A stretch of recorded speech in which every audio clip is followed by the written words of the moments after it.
What is up? What is up? Hello world. Hello FightHype family. Hello boxing fans. Here in America, here abroad, and around the world. A very awkward intro today here for FightHype Live. And as a matter of fact, before we get started here from the high-tech headquarters here in Las Vegas for FightHype Live, let's get right to today's official FightHype Live theme music. Here we go.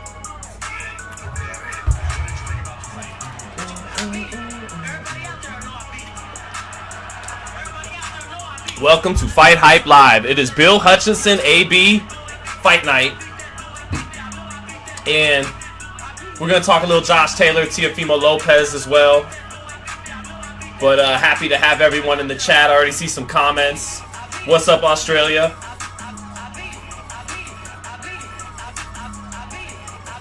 Oh, let's go. Tufan and Oz, what's up all the way from Australia? What's up, Mr. Quake?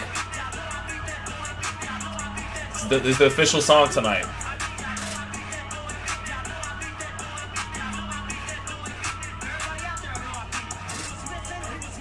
So awkward for me. Alright, anyways, that's enough of that. But I danced a lot better. I was feeling it more before the live, you know, doing it to myself. It played out a lot better in my head than it did being executed just now, the intro for today's FightHype Live. But my corniness just took hold, and I couldn't do it. Let's try it again. Let's try one more time. Hold on, let's try one more. Can't do it. Armpit scratch was very heavy. That was that nervous armpit scratch. And officially, the most awkward intro for FightHype Live we've had thus far. And yeah, it is Adrien Broner Fight Night. It is not a world title fight. It is promoted by Don King Promotions in Miami, Florida. And, you know, we're getting ready for a live round by round tonight, but also got to talk the big fight, the real big fight for this weekend. Josh Taylor against Teofimo Lopez for the lineal and legit super lightweight title of the world from Madison Square Garden tomorrow night. God, that intro was terrible, but I think hopefully it was charmingly terrible. But yeah, we got to talk that fight. I need you guys to talk me out of my pick, no matter what. No matter how much terrible foreshadowing Teofimo Lopez continues to show us, and show me included, heading up into tomorrow night's fight, I still can't move off of my pick of Teofimo Lopez, even though 21 out of 21, that's a 100% rate of the of a writers polled, and experts polled, trainers polled by Ring Magazine, fighters too, like Regis Prograis. All 21 are picking Josh Taylor to win tomorrow night. And Teofimo Lopez mentally, psychologically gives us nothing but foreshadowing that he's not ready for the big fight tomorrow night. And yet, I can't help but continue to pick him to win anyways, because despite all the mental stuff, and like Teddy Atlas says, 90% of this sport is mental, but the other cliche, styles make fights, the physical aspect of that, how these guys physically match up, Taylor and Lopez. I just think Taylor's a guy that likes to exchange. Even though he's tall, even though he has good feet and a good jab, he likes to exchange and to trade. And I think that's going to get him in trouble against Teofimo Lopez tomorrow night. And Lopez has given me every reason in the world to not pick him tomorrow night, but I just can't back off from my pick. Something in me has always said between these two, styles make fights. And Josh Taylor is this tough Scotsman that likes to trade. He doesn't always use his height. He doesn't always, he likes to, he beat Regis Prograis banging away with him. The smartest fight he ever fought was Jose Ramirez, but Ramirez wasn't a counterpuncher like Lopez. It was a little bit easier to walk him into shots than it would be an athletic counterpuncher like Lopez. So styles can make fights, and Lopez was a bigger underdog against a smaller aggressive southpaw in Lomachenko 3 years ago. He was a 3.5 to 1 underdog that night. Tomorrow night, he's not even a 2 to 1 underdog. He's about a minus. Well, you know what? We could take a look right here. He's about a plus 145 underdog tomorrow night. So despite all the mental hiccups he's showing, Vegas sees this as a practically even fight. And they saw him as a much bigger underdog against Lomachenko. I picked him to win that fight. because he was fighting an aggressive southpaw. It's different this time because it's a tall 140-pounder as opposed to a guy who started at 26 and 30 with short arms moving up like Loma. But ultimately, I didn't think an aggressive southpaw was Tio's kryptonite. I think the in and out movement of Kambosos and Sandor Martin staying away and the length of Masahiro Nakatani gave him problems, not a guy trying to exchange and bring the fight to him. That was the opposite of what Sandor Martin to give him so many issues in his last fight. Styles make fights, and I can't help but still give the edge to Teofimo despite all the foreshadowing to the contrary. So let me say what's up to some people in the chat. We already got about 200 people in here. We're a long ways away from main event time for Don King or Adrien Broner against Bill Hutchinson. Right now, Don King is holding court, doing a 30-minute long interview. Instead of undercard fights, they're just showing a 30-minute long Don King interview with my man Mark Abrams. Shout out to Mark Abrams, one of the OGs in the boxing media. So let me say what's up to some of the people in the chat here as we get settled in for tonight and work past that awful live introduction we had. But let's see. Young Ohio, what's going on? Johnny Hill, amazing icon. My man Fire in My Bones, always good to see him. Levine, Mr. Quake, always good to see Mr. Quake. Timothy Muncie, I thought you were smarter than this. Timothy Muncie, I'm sorry to disappoint you. I am not. Josh is going to hurt him, says Johnny Hill. Fire My Bones, not impressed with any of the top guys at 140. It's not as deep and as talented as 135, but it's a solid division. So this is a good fight, and it's free on ESPN. Yeah, talking about tomorrow. Bones 13, bang bang, Niner gang. Yes sir, all day. You know what it is. Actually been covering the Raiders for the OTAs. I actually covered the Las Vegas Raiders here in Vegas. Got a chance to cover it for Vegas Sports Today. So been in my NFL grind a little bit lately. Saint Nuso said, salute Sean, always on point with the commentary. Indeed, sir. And we will be on point with the commentary tonight once we get to main event time. I don't think you guys are tripping too much on wanting to hear the Ahmed Ebalabi co-main event or anything on the undercard. I think Braulio Rodriguez, the guy who got knocked out by Ryan Garcia in Madison Square Garden 4 or 5 years ago, he's on the undercard, so nothing too pressing I got to call the action for on the undercard. We'll get to that once we get to main event time. So, but I thought we would kick it and discuss this fight a little bit. We could talk Spence Crawford, of course. We could talk Canelo. Maybe looking towards Edgar Berlanga instead of the David Benavidez fight. That sucks.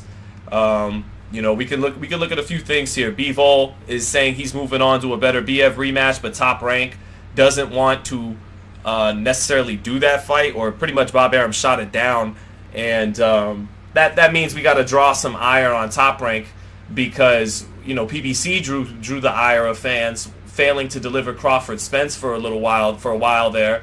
And now Top Rank is kind of getting in the way of better BF Bivol. And Bivol's even willing to forgo, mega payday against Canelo to get to Undisputed. And Top Rank still wants to Arum still wants to obstruct that fight. So, got to keep the same energy for everyone involved. And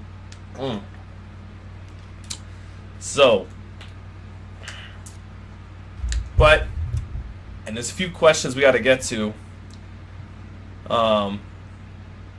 The B-Man, it is a long way until main event time. It is. Vegas Knights are killing it, but I'm not a hockey guy. I actually got offered to cover the Golden Knights in the Stanley Cup, and I actually turned it down because I didn't want to be an imposter. I don't know nearly enough about hockey. I know like Yager, Mario Lemieux, Wayne Gretzky, Ovechkin, and Crosby. So yeah, I'm not covering the Stanley Cup, but I will be covering the Raiders this year. So I'm looking forward to that. But back to what matters most: boxing, the best sport in the world. And here we go for Taylor Teo picks. Again, for anyone just joining us, we will be doing a live round by round of Broner Hutchinson once main event time rolls around. But we're about two fights away from main event time. Got 2 more fights to go, maybe even 3. I got to check again. But here we go.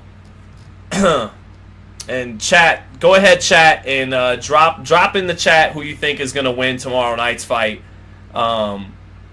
Jeremiah said, why is the quality so trash for the Adrien Broner fight? Well, it's not on its platform. Fight TV does not have the biggest budget in the world. It's not a Showtime. It's not a multi-hundreds of millions of dollar, billion-dollar company like Showtime, CBS, Disney, ESPN. It's not backed by a billionaire like Leonard Blavatnik, the Russian billionaire of DAZN. So their production value is going to take a hit.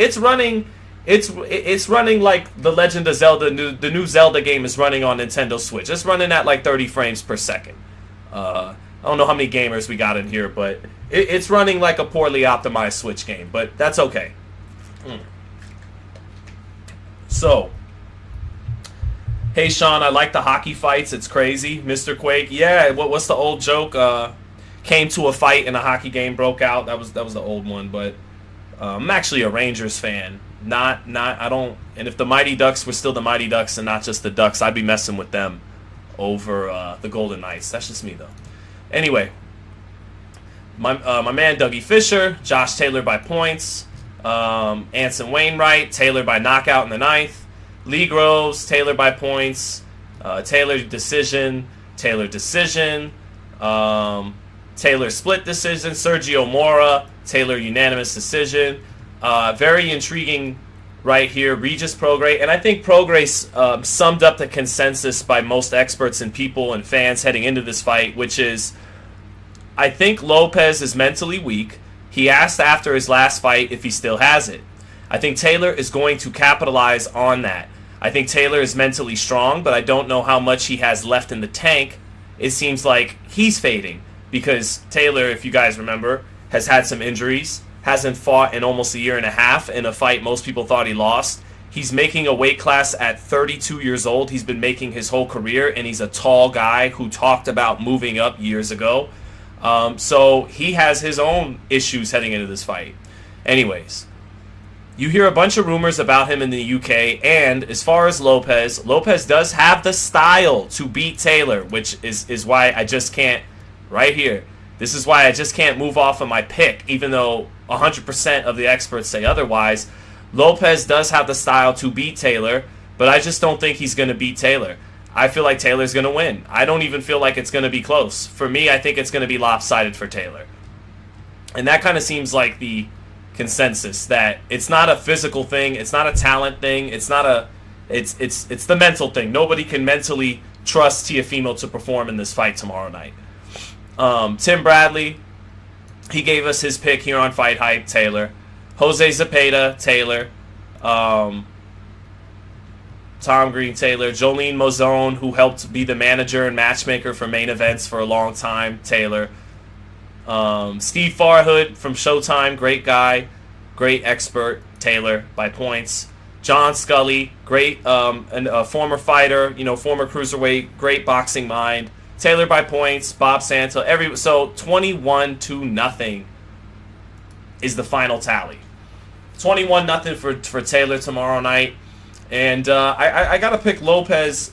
Styles make fights, and Taylor, even though he's tall and does have a good jab, everything outside of the jab is not rangy by him, though. And I'll show you a clip that we have on the site, a quick clip. It's a short, but you'll see Taylor's offense.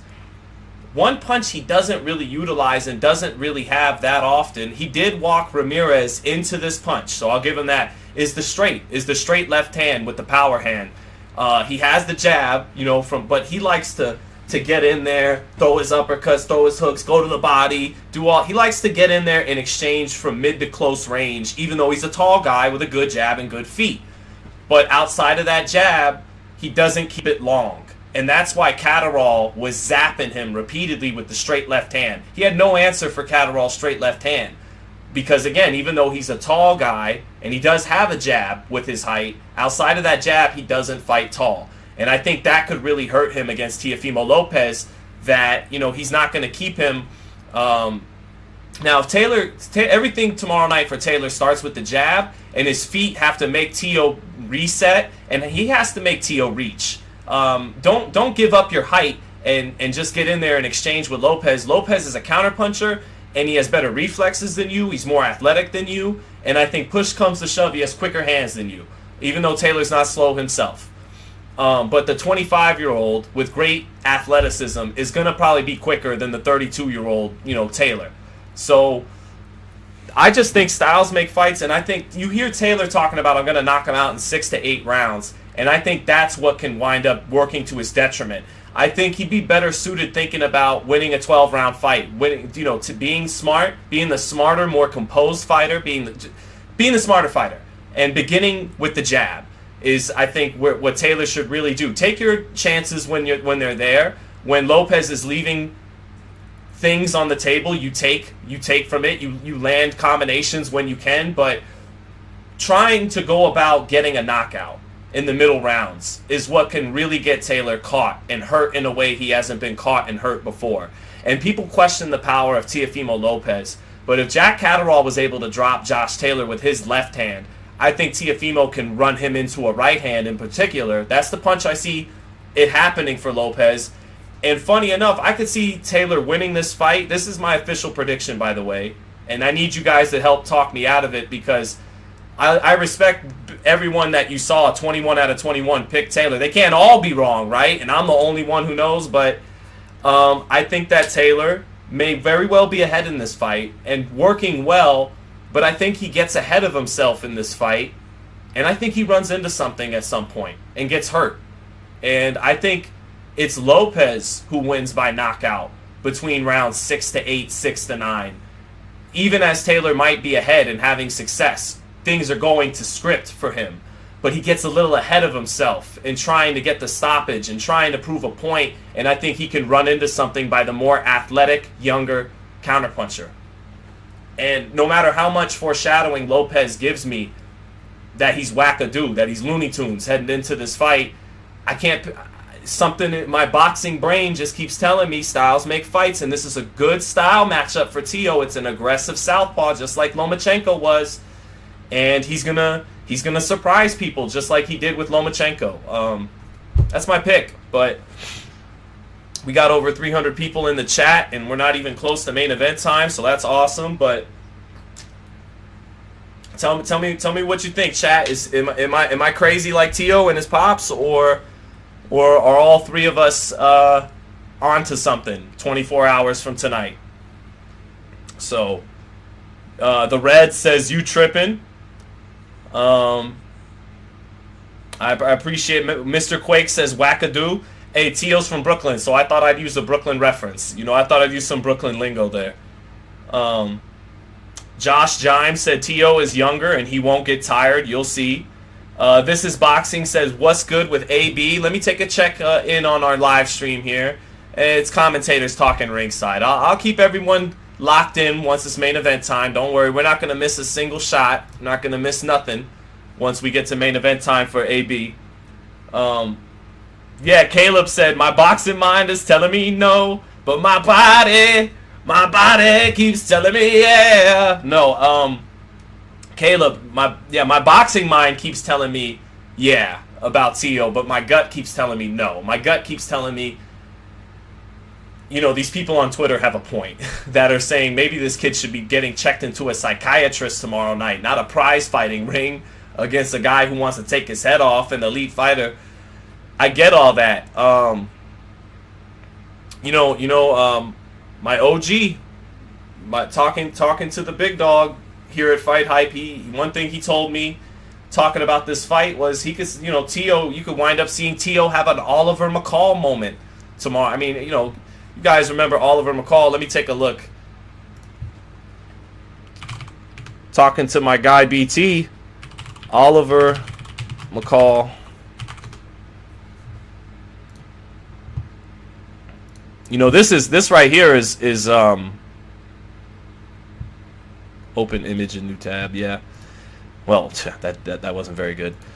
But this right here is worst case scenario is for Teofimo tomorrow. My hardcore boxing fans in the chat, you guys know, of course, about Oliver McCall cries out of the heavyweight bout, and this is like the nightmare scenario tomorrow night for Lopez is some kind of mental breakdown, before the audience, like McCall did in that rematch. I don't foresee that happening, but I do foresee a scenario where it does happen, and I'm hoping that doesn't happen to the kid tomorrow night. May the best man win. I'm picking Lopez, but not, I don't root for these guys, but I do, make my objective observation in my pick, and I do think Lopez has a athletic and stylistic advantage tomorrow night, but I could also see this happening to him with all the mental turmoil and the signs he's showing us heading into this fight. Yeah. Let me see here from the chat. GDDD said, "What's up, Sean? I want Tio to win. The doubters, but his mental is extremely weak and not really there. Taylor is legit, though. Tio at 140 hasn't looked good so far. My brain tells me Taylor, but my heart tells me Tio." Yeah. Well, hey, Sean, what if the Super Bowl had 7 games instead of 1? Mr. Quake, not possible because of the physicality of football versus basketball. By game 7, both teams would be deteriorated. And by the way, in boxing, we don't call the Super Bowl the Super Bowl. We call it the AFC NFC Unification Bout Championship Game Bowl. It's how we think of it in boxing, the Super Bowl. It's the AFC NFC Unification Game Championship Bout Bowl.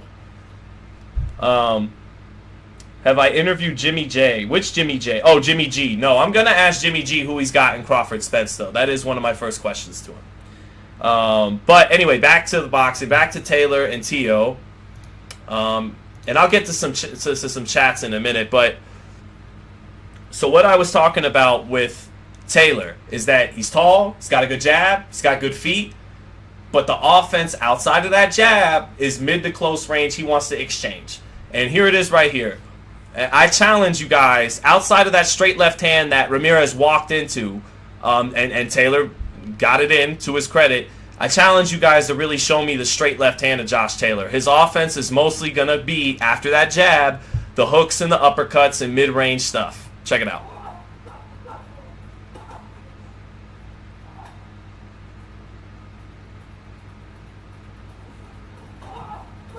See what I mean?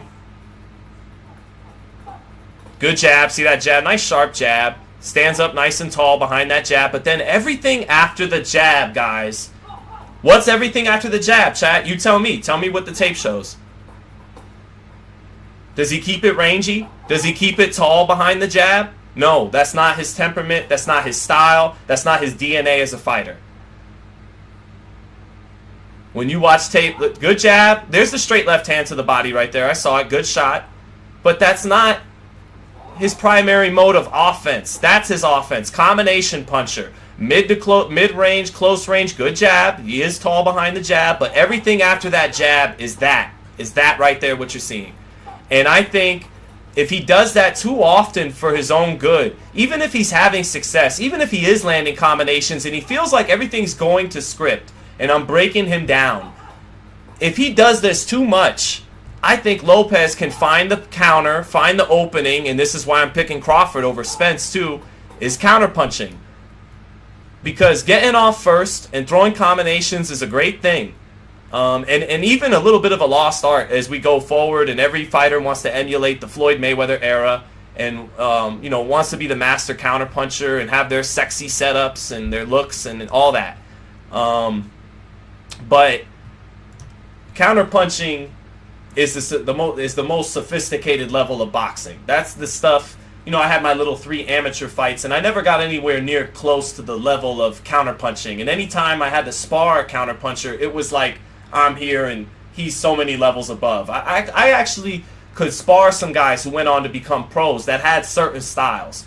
But counterpunching, there's, novice, intermediate, and adept expert level. That's the expert level stuff.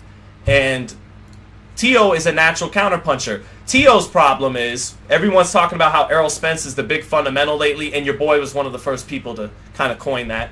The Tim Duncan, Kevin Garnett, don't forget who made that comparison first here on FightHype 2 weeks ago. But Tio's problem is he could use everything Errol Spence brings to the game. And that's the big fundamentals. Tio, big reason why he got dropped against Kambosos and against Sandor Martin, both by the right hand, is he likes to fight with that left hand low, like athletic fighters tend to do. because your athleticism means you don't have to fight up here. You could be creative and dynamic with the lead hand low and more flexible and be more creative and all those types of things. But when you got to go forward against a guy who's being rangy, and Kambosos was in and out, and that's what he did. Kambosos was losing that entire first round. He was in and out, and then Lopez with that low left hand, boom, he came over the top with the right hand, he dropped him. Sandor Martin, a southpaw. Lopez is trying to cut the distance, boom, he gets checked by a right hook, he goes down because that left hand is low. But that left hand being low isn't as big a deal when he's fighting on the back foot and someone's trying to come to him. And that's not what Kambosos was doing, and that's certainly not what Sandor Martin was doing. And you get away, the lead hand being low, it always makes more sense when you're being the athletic, rangy guy, not when you have to cut distance.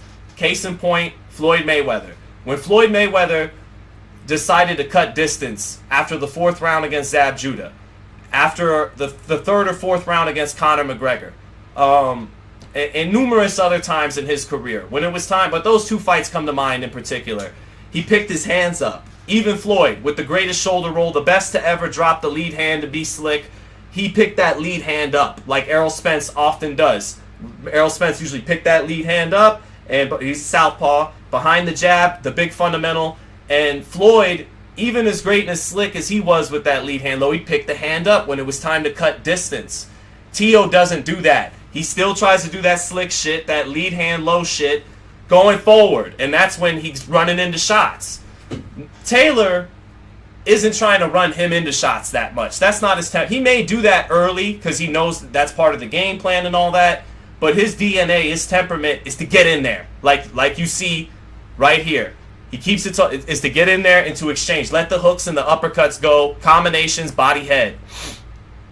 And that's where Tio can be comfortable. That's where he can keep the lead hand low and search for openings with a guy coming to him as opposed to trying to cut the distance, running into shots. This is the fight where he gets to try to run Taylor into shots.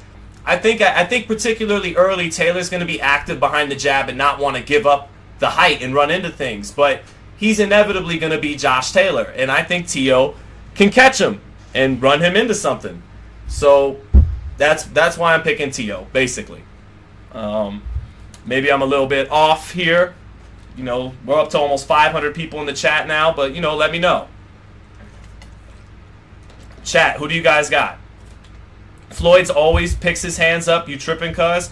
No, I mean, come on. There's times Floyd's on the rope, and it's just the shoulder. It's catching with this and the shoulder and the chin tucked behind the shoulder. And there's a million times Floyd isn't... Get out of here. Floyd isn't fighting 36 minutes of the fight with both hands up. What made Floyd special was he had multiple stances. He could fight. There were some rounds he was so comfortable he put both hands down and would look at the guy like that for openings.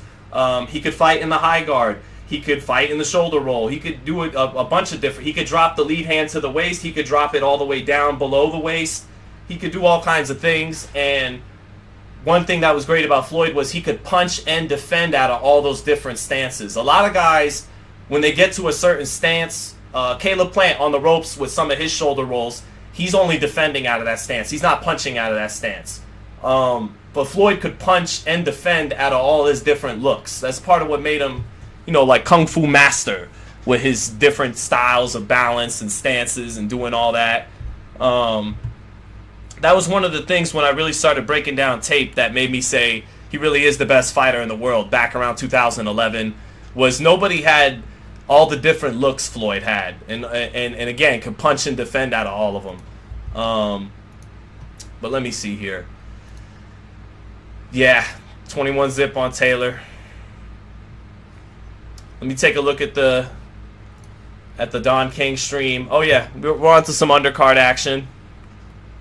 Guillermo Rigondeaux, El Chacal, Rigo, the former 122-pound great, because Rigo at 122 was great. He got here late. Lil Rigondeaux from Cuba. We all loved him coming over. Started putting on some really dull performances, not letting his hands go, but we all know what a great talent and really what a great fighter he is in his prime at 122, Rigondeaux. Wish this cat could have got here when he was younger. I'm happy that Andy Cruz from Cuba has made his way to the United States still in his prime, in his mid-20s. Looking forward to seeing him do his thing. David Morrell, I think, is going to be the first real star from Cuban boxing in the United States, because a lot of these guys from Cuba either were small, old, couldn't speak English, or had non-crowd pleasing styles. And Morrell is none of those four things. He has a crowd pleasing style. He's young, good looking kid, learning the language, living in Minnesota, learning how to speak English, crowd pleasing style, young. He has all the things that can make him a top fighter. And they're actually thinking of putting him in there already with David Benavidez. Let me take a look. Let me see if I can find some of that on Twitter. But they're already thinking of putting him in there with Benavidez in October. And I'm not feeling that, man. I'm not feeling that. That fight's good. That's a great fight, Benavidez and David Morrell. But it's undercooked, and I will take a fight undercooked as opposed to both guys being old. I will take it where one guy's too young as opposed to too old, because at least too young means you're in your physical prime. You got your fast twitches working, right? Your hand speed and everything's on 100 physically. Well, you might be light in the ass if you're young and still growing into yourself, but still, I take a guy too young over a guy too old. But I do think Morrell, Morrell got, 10 fights? And you're going to feed him to the Mexican monster? And then for Benavidez, he might lose that fight. Because even though this kid is green with only 10 fights, he's got the feet that Benavidez lacks. And we saw what the feet of Caleb Plant, along with his skills, did in the first 5 rounds with David. And unlike Caleb, Morrell is a big, strong 168-pounder that can match some of the physicality of Benavidez. And he has definitely more pop and power than Caleb Plant did. So those punches that Plant was touching David with early will be a bigger issue against David Morrell if he's landing the same shots. But that fight, to me, is a legit big pay-per-view 2 or 3 years from now in the Latin market. And making it now, it's undercooked. But that seems to be where they're headed if Canelo's going to go ahead and fight a Berlanga and not want to do a Benavidez fight. So,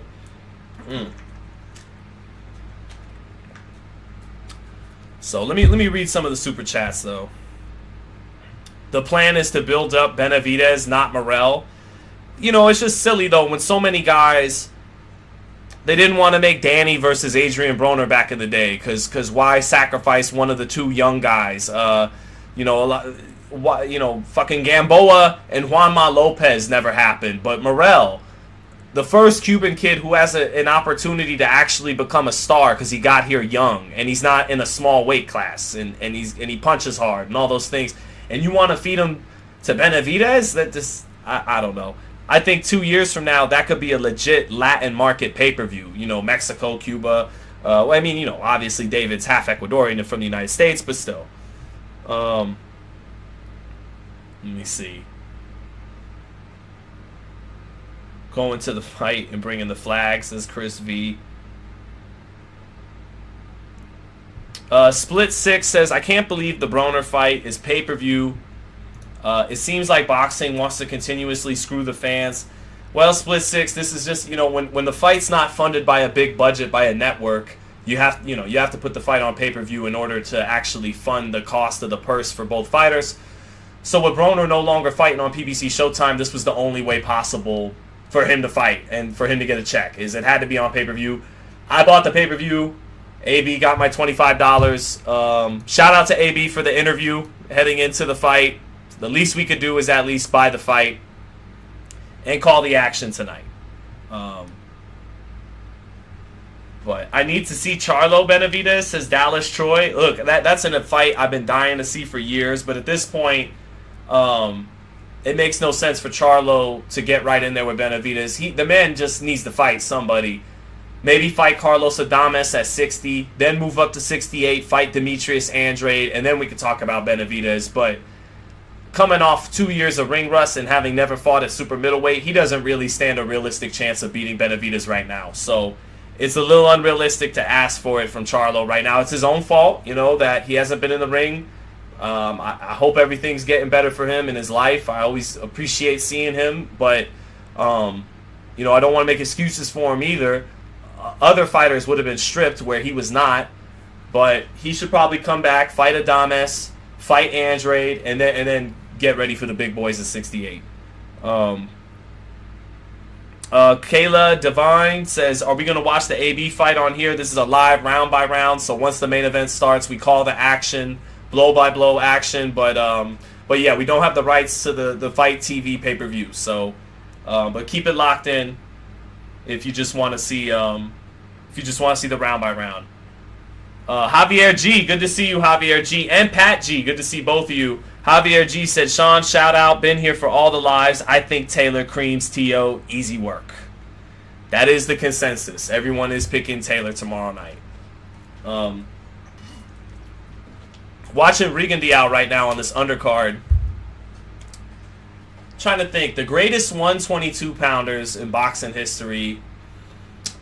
I mean, he's a great 122 pounder in my mind, but the greatest I could think of is probably like Eric Morales, El Terrible, that I've seen at 122.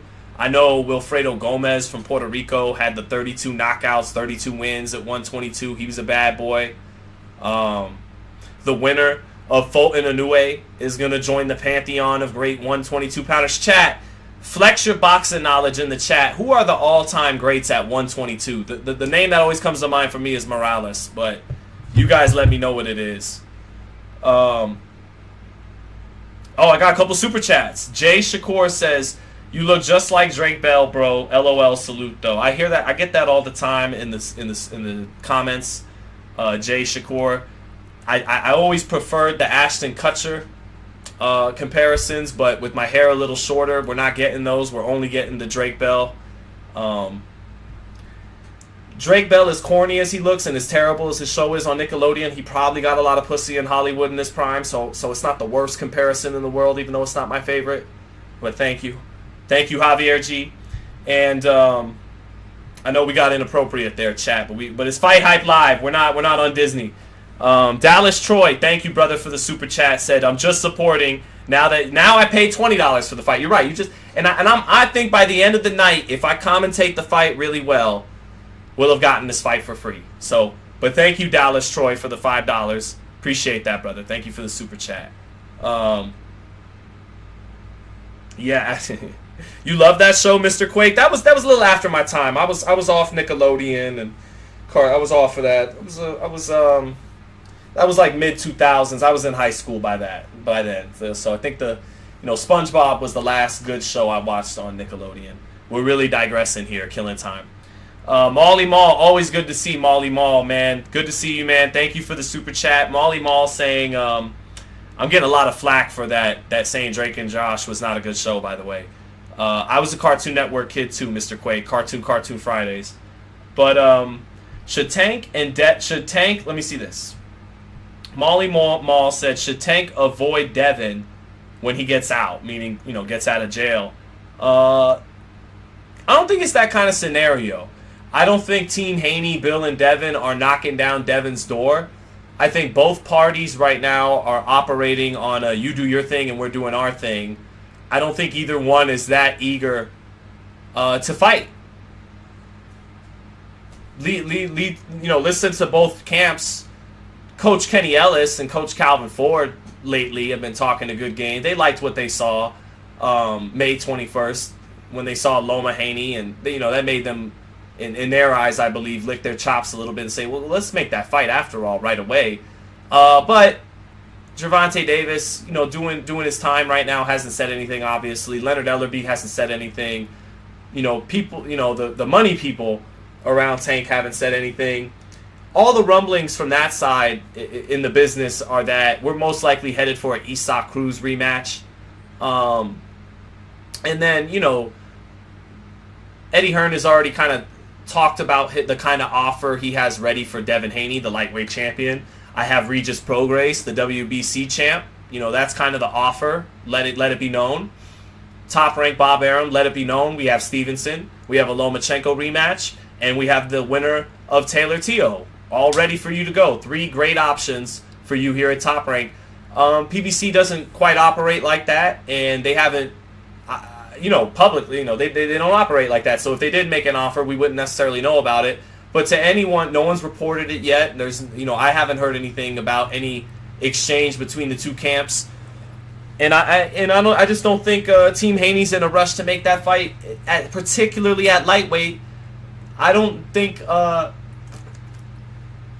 from here on out it's advantageous for Devin Haney to fight the best fighters at lightweight, because to beat the best, you have to be at your best and then some. You have to be 110%, not 90%. Not, I'm actually losing a little something getting all the way down to 135 these days.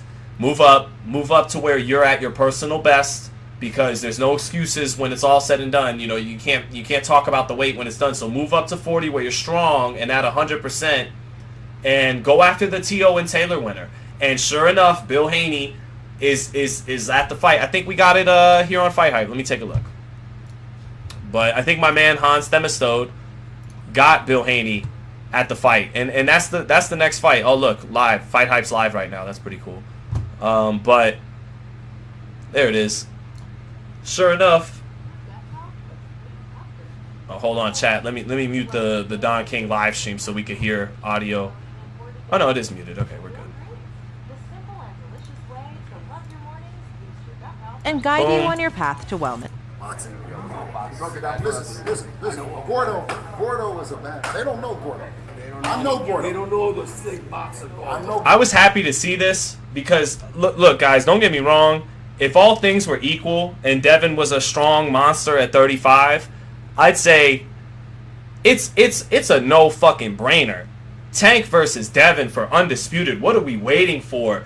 Devin has what Tank needs, and Tank has what Devin needs. Tank has the clout. Tank has the juice. Tank has the mainstream popularity. Devin Haney has the gold. He has the belts.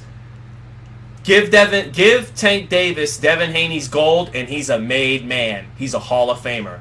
Give Devin Haney Gervonta Davis's juice, and he's a made man. So I would love to see that fight, but if Devin's not at 100%, I need to see both guys at 100%. And Tank at 28 going on 29, Devin at 24 going on 25.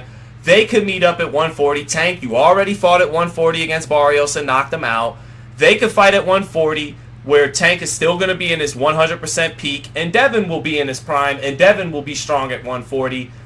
Again, if Devin could be strong at 35, I'd say there's a no fucking brainer. It's one of the, you got to make that fight next. Devin, take what they give you, negotiate a great deal. Bill is a great businessman, a great negotiator. Negotiate a great deal. You're not going to get 50% with Tank.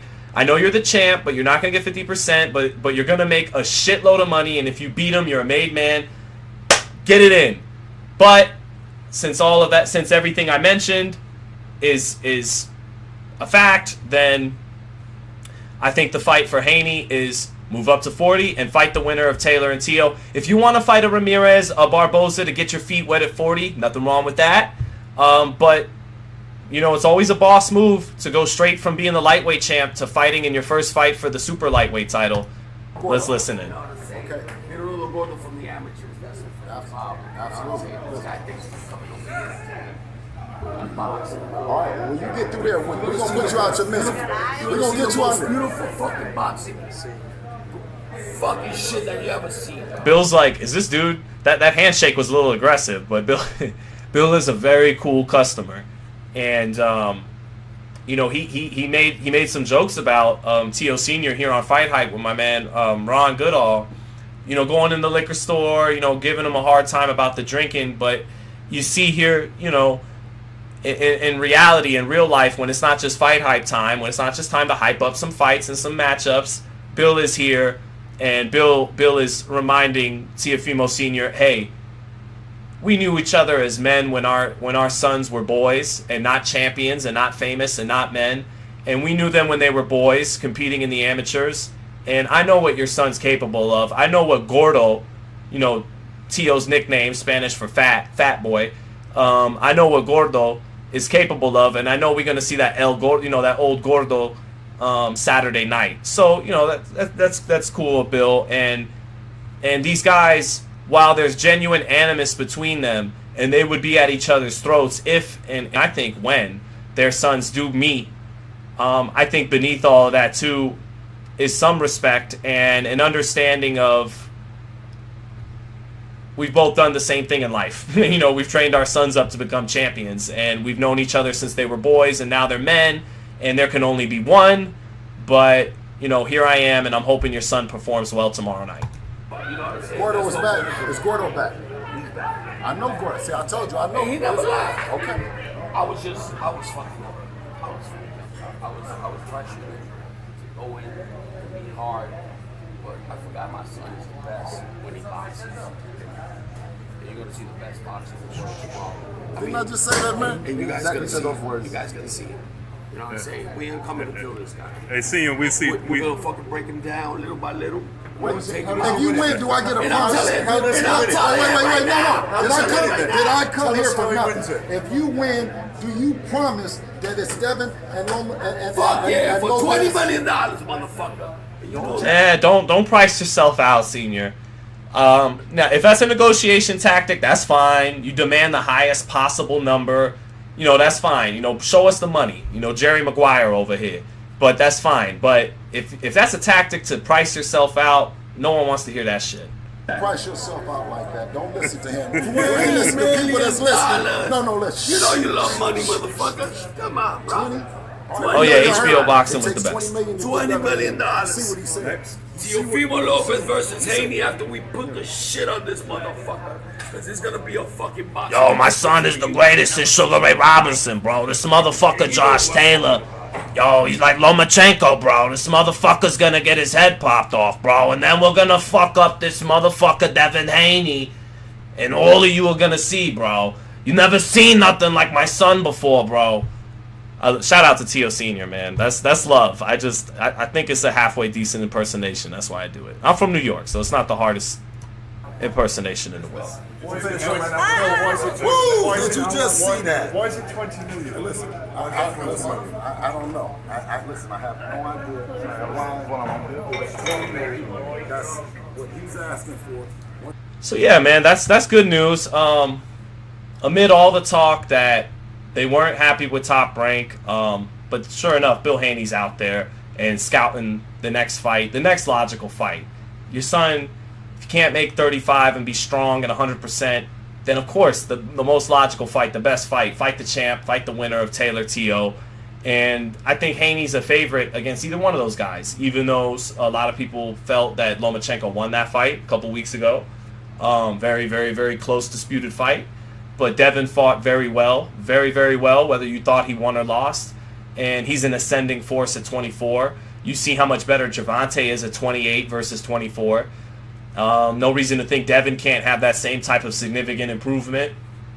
And in moving up to 140 pounds, be stronger and maybe have a little bit more respectable oomph on his shots. Maybe not. Maybe he'll be, you know, actually a lighter puncher than he moving up to 40, fighting bigger men. But I suspect he'll put on some more, you know, meat on his bones and have a little bit more pop to at least keep guys honest. So, but we'll see. Let me see here.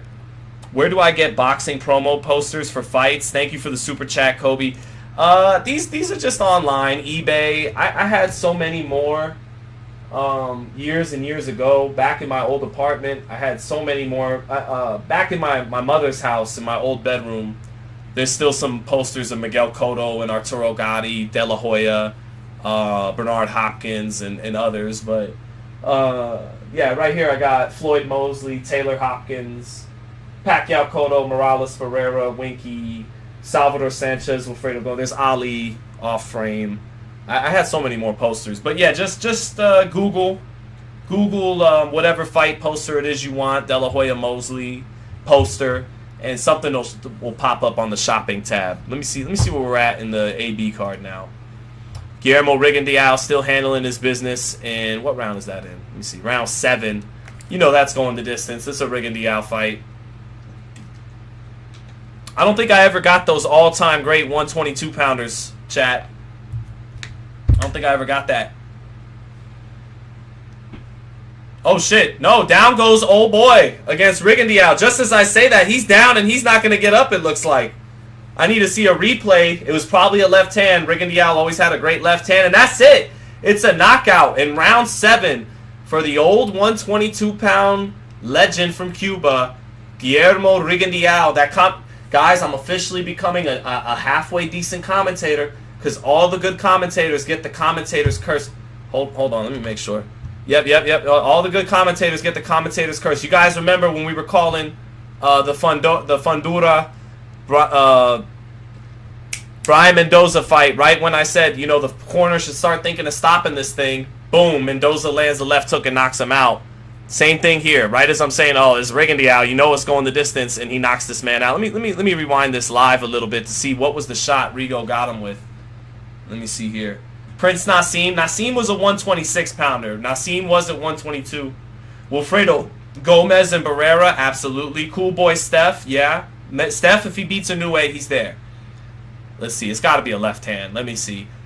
He was measuring with the lead right hand, measuring, coming forward. Other guy trying to stay away, move laterally. Other guy on the ropes. Steps over to his left. Rigo, straight left hand to the body.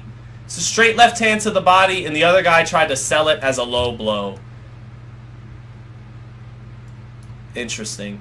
Well, Guillermo Rigondeaux with a 7th round knockout down in Miami. Edwin Ula said you're good. I got a Salvador Sanchez versus Wilfredo Gomez to give away for free. Guys, hit up Animal. Apparently he has a free Salvador Sanchez poster. The winner of Inoue and Fulton will get undisputed with Tapales automatically. Yeah, Pat G. Whoever wins that fight is going to take care of Tapales. No question about it. And actually, I interviewed Rais Alim.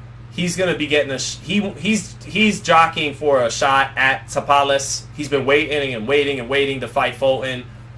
Fulton pursuing more lucrative options with bigger rewards. Unifications, things like that. Even though Alim is a deserving #1 contender and has been for like two or 3 years. But Fulton is after bigger fish, so Alim has finally decided, hey, let me go after the guys with the other belts besides Fulton. He wins his fight next Saturday on the undercard of Tim Tszyu fighting Carlos Ocampo, and he winds up fighting Tapales next, and Rais Alim could wind up fighting for undisputed against the winner of Fulton or Inoue. We'll see. DJ D1, it was Animal who has that. Savo2 said, how is mine and AB's bond? I don't think we got a bond. Like, we're not friends, obviously, but I like Adrien, and he's always been nice to me. And I've covered him for over a decade now before I even got to FightHype. And he's always been pretty cool. It's always been pretty cool. Not always the easiest to get an answer out of. Sometimes he'll like halfway answer your questions, or he'll be a wise ass, which is amusing. It's not offensive. But I like Adrien, and I wish him the best in his life. And I think he's a funny person. And if you look at that clip of him when he was real little on the local Cincinnati news, and he talked about if he wasn't boxing, he'd probably be robbing people and stealing cars, and he said it like such a cute little kid. It was obvious that he was a special kid, and I wish AB would have never rushed to 147. I wish AB would have handled his business at 35, where I think he was a real force of nature at lightweight, where he could play bully ball. Because even though we all compared him to Floyd Mayweather when he was young, he really at his best was like James Toney. Not really moving the feet a lot, but just let's stay in the pocket and roll shots and boom, boom, boom, and be fast and explosive underneath, and with beautifully placed combinations and hand speed and all that, but kind of doing his thing like James Toney, like he did in the Antonio DeMarco fight. And I think he could have just been a dominant lightweight and then eventually move up to 140. And him and Danny Garcia back in 2014, 13, before Danny moved up, that would have just been a great fight. And if AB would have took his time going, because he never was going to be a top welterweight. He's too small, not a huge puncher, and his feet aren't the best. So he has to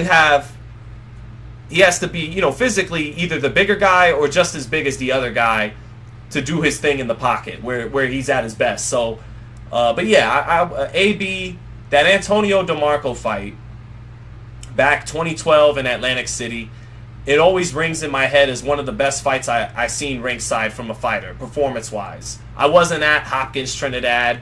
You know, I was 10 years old when I wasn't at Mayweather Gotti. I was like 13 years old when that happened. But I was at, I've been at some great performances. And Broner DeMarco definitely comes to my head in the top 10. So, you know, that's my thing on AB. We're all the way up to 640 people in the chat. Everyone's kicking it. We got Ray Mancini and my man Mark Abrams killing some time in Miami. Guillermo Rigondeaux, the 122-pound great, past his prime, but still got a straight left hand body shot knockout tonight. And we're cooling and kicking it. We talked Taylor and T.O. earlier. If you guys want to talk Spence, anybody, just start shooting. Shoot whatever you want my way. You want to talk the 49ers? If Heat Nuggets, what's the score right now in Miami? Let me take a quick look at that. Miami's losing. Yeah, the Nuggets should win that series, man. Their third and fourth options are these huge wing players, Aaron Gordon and Michael Porter.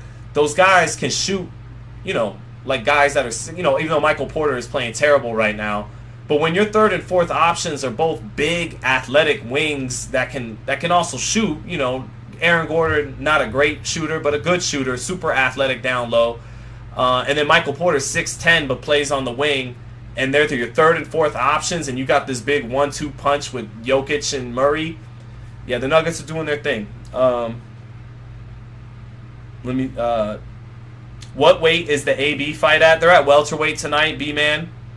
AB talks about fighting the best at 140, but, you know, this fight's at welterweight. His body didn't really look that good. Let's take a look at the weigh-in.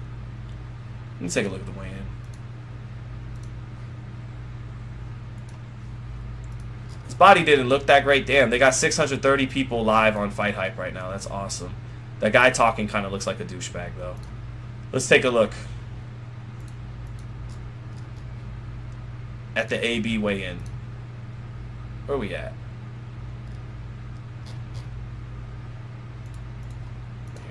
We'll modify the search a little bit.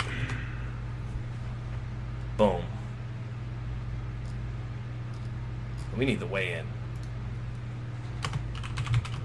We need the weigh-in, FightHype. There we go. Michael's hottest summer deals are here. Shop now. This store-wide sale only happens 3 times a year.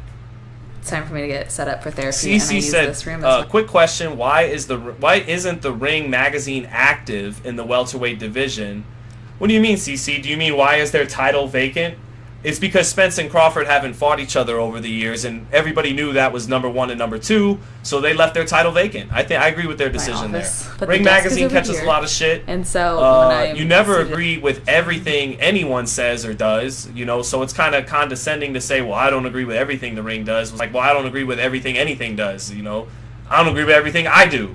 But I agree with them on the Crawford Spence leaving the title vacant. Mr. Quake, yeah, those Niners teams are still the best teams of all time. The 94 Niners, man, for me. Ricky Waters, Deion Sanders, Jerry Rice. 5.5. It's illegal. There's Bill Hutchinson.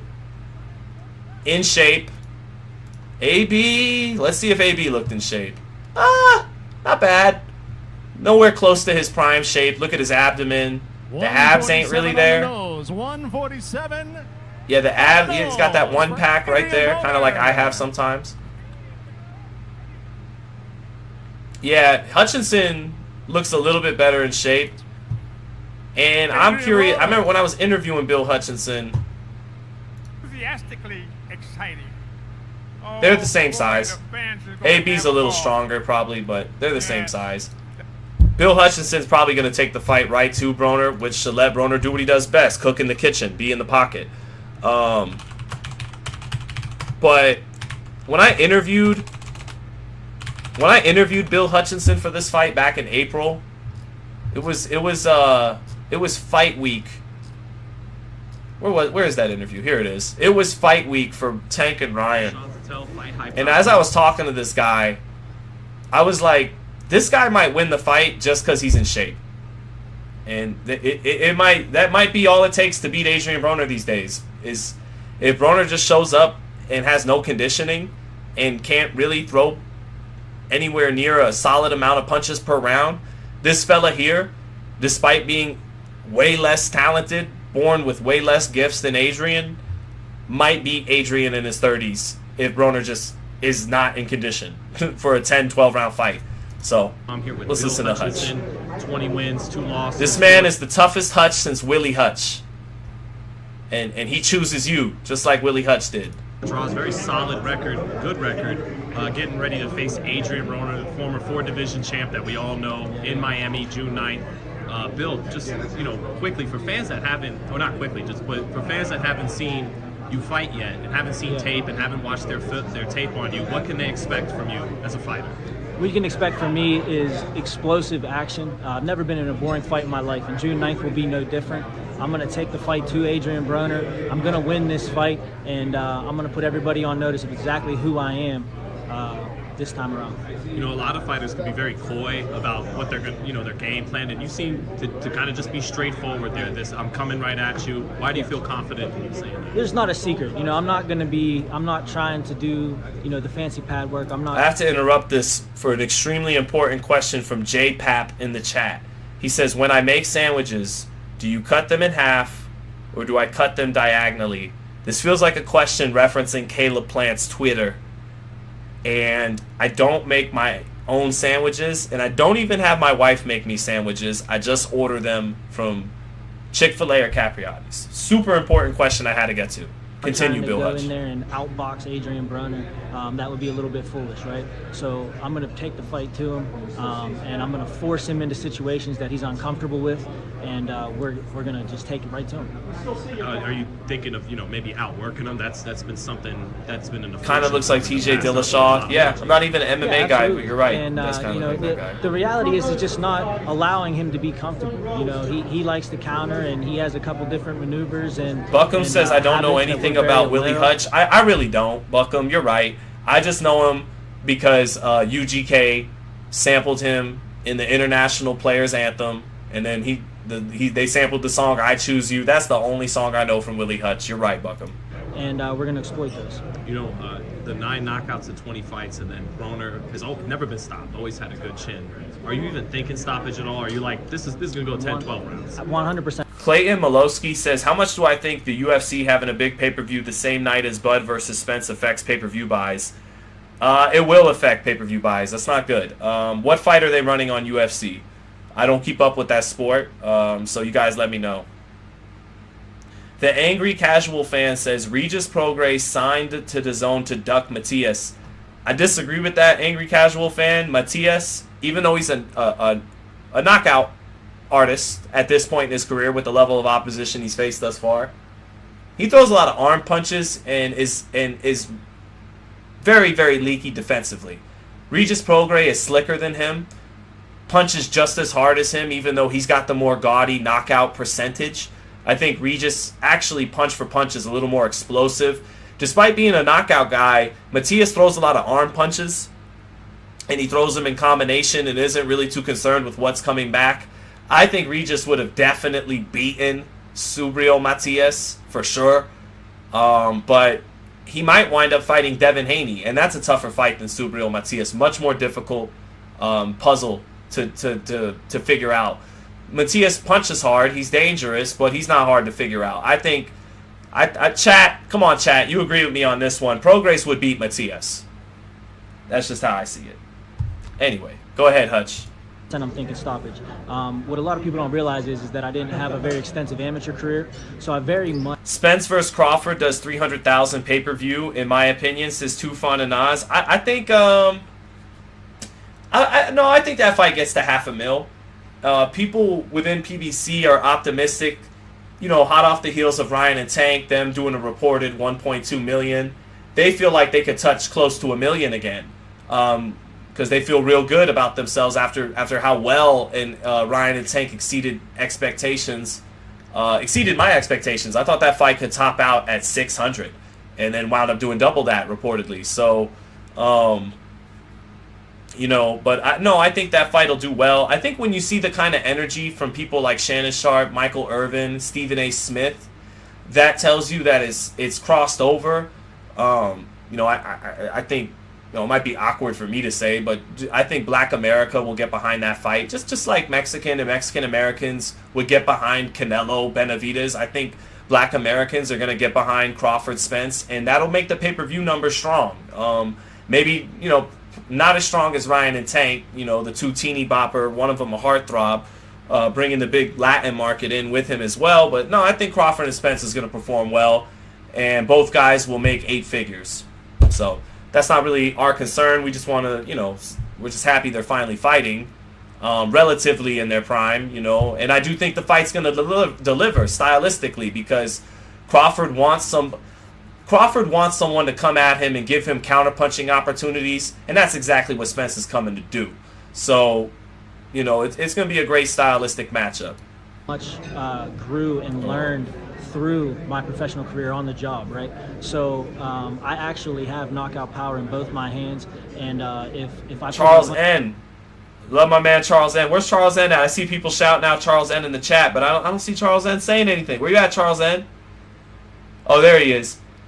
Yeah. Oh yeah, brother. Cause when you make Crawford and Spence and all the right ingredients come, oh yeah.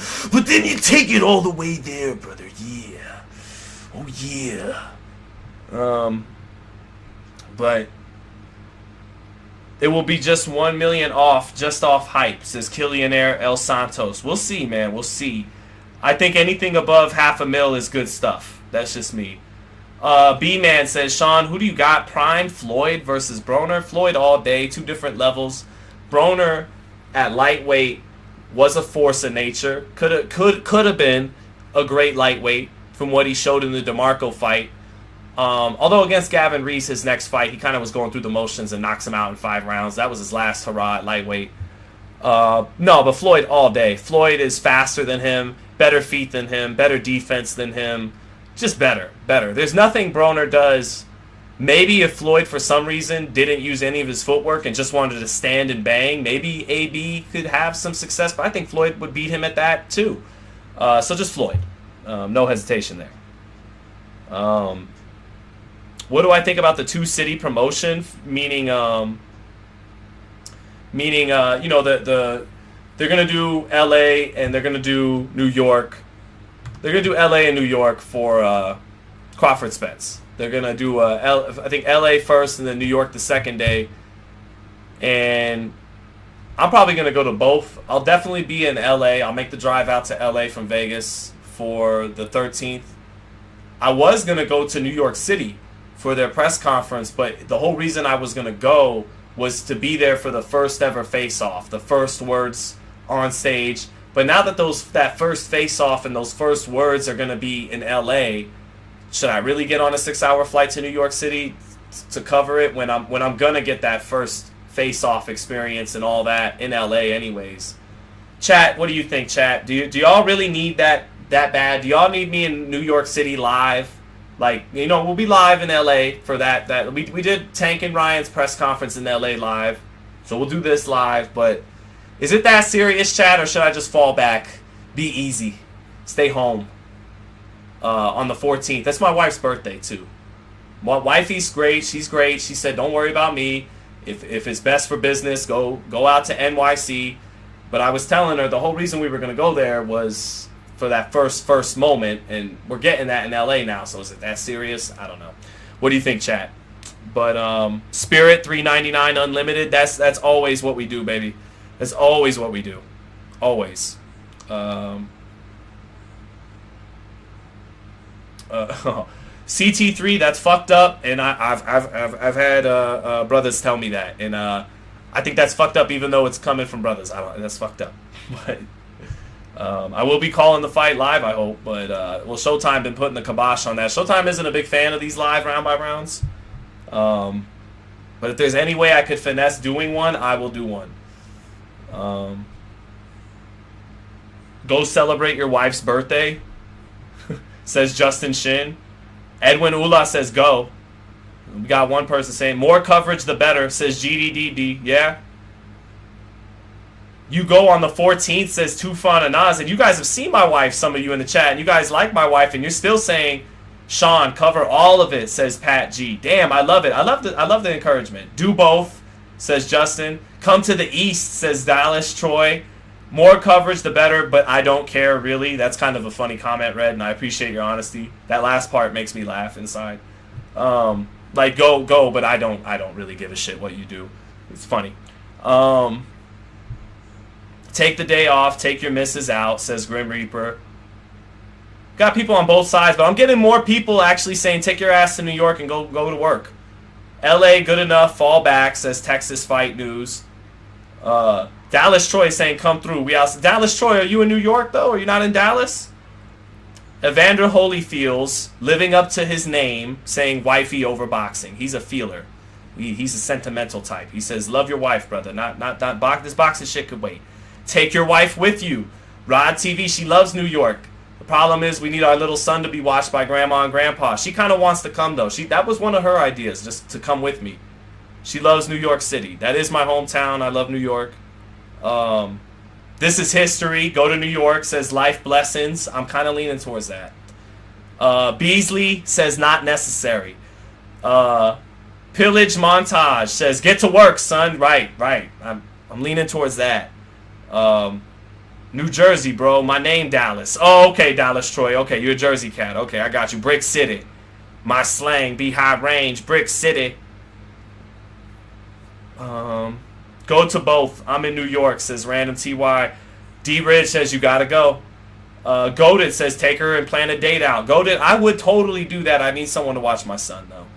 You guys are really letting me indulge in this, by the way, and letting me take this left for a moment here. I have a super chat I still have to go to from Jay Shakur. Jay Shakur, thank you for the super chat, says, I can't wait for my boy Bam to beat Sonny the fuck up. Yeah, you gotta favor Bam Rodriguez in that fight because Sonny Edwards is a solid fighter, athletic, good slickster, unorthodox guy, but good boxer, good speed, good feet, tough guy. Rubs some people the wrong way. I'm fine with him, but I like that.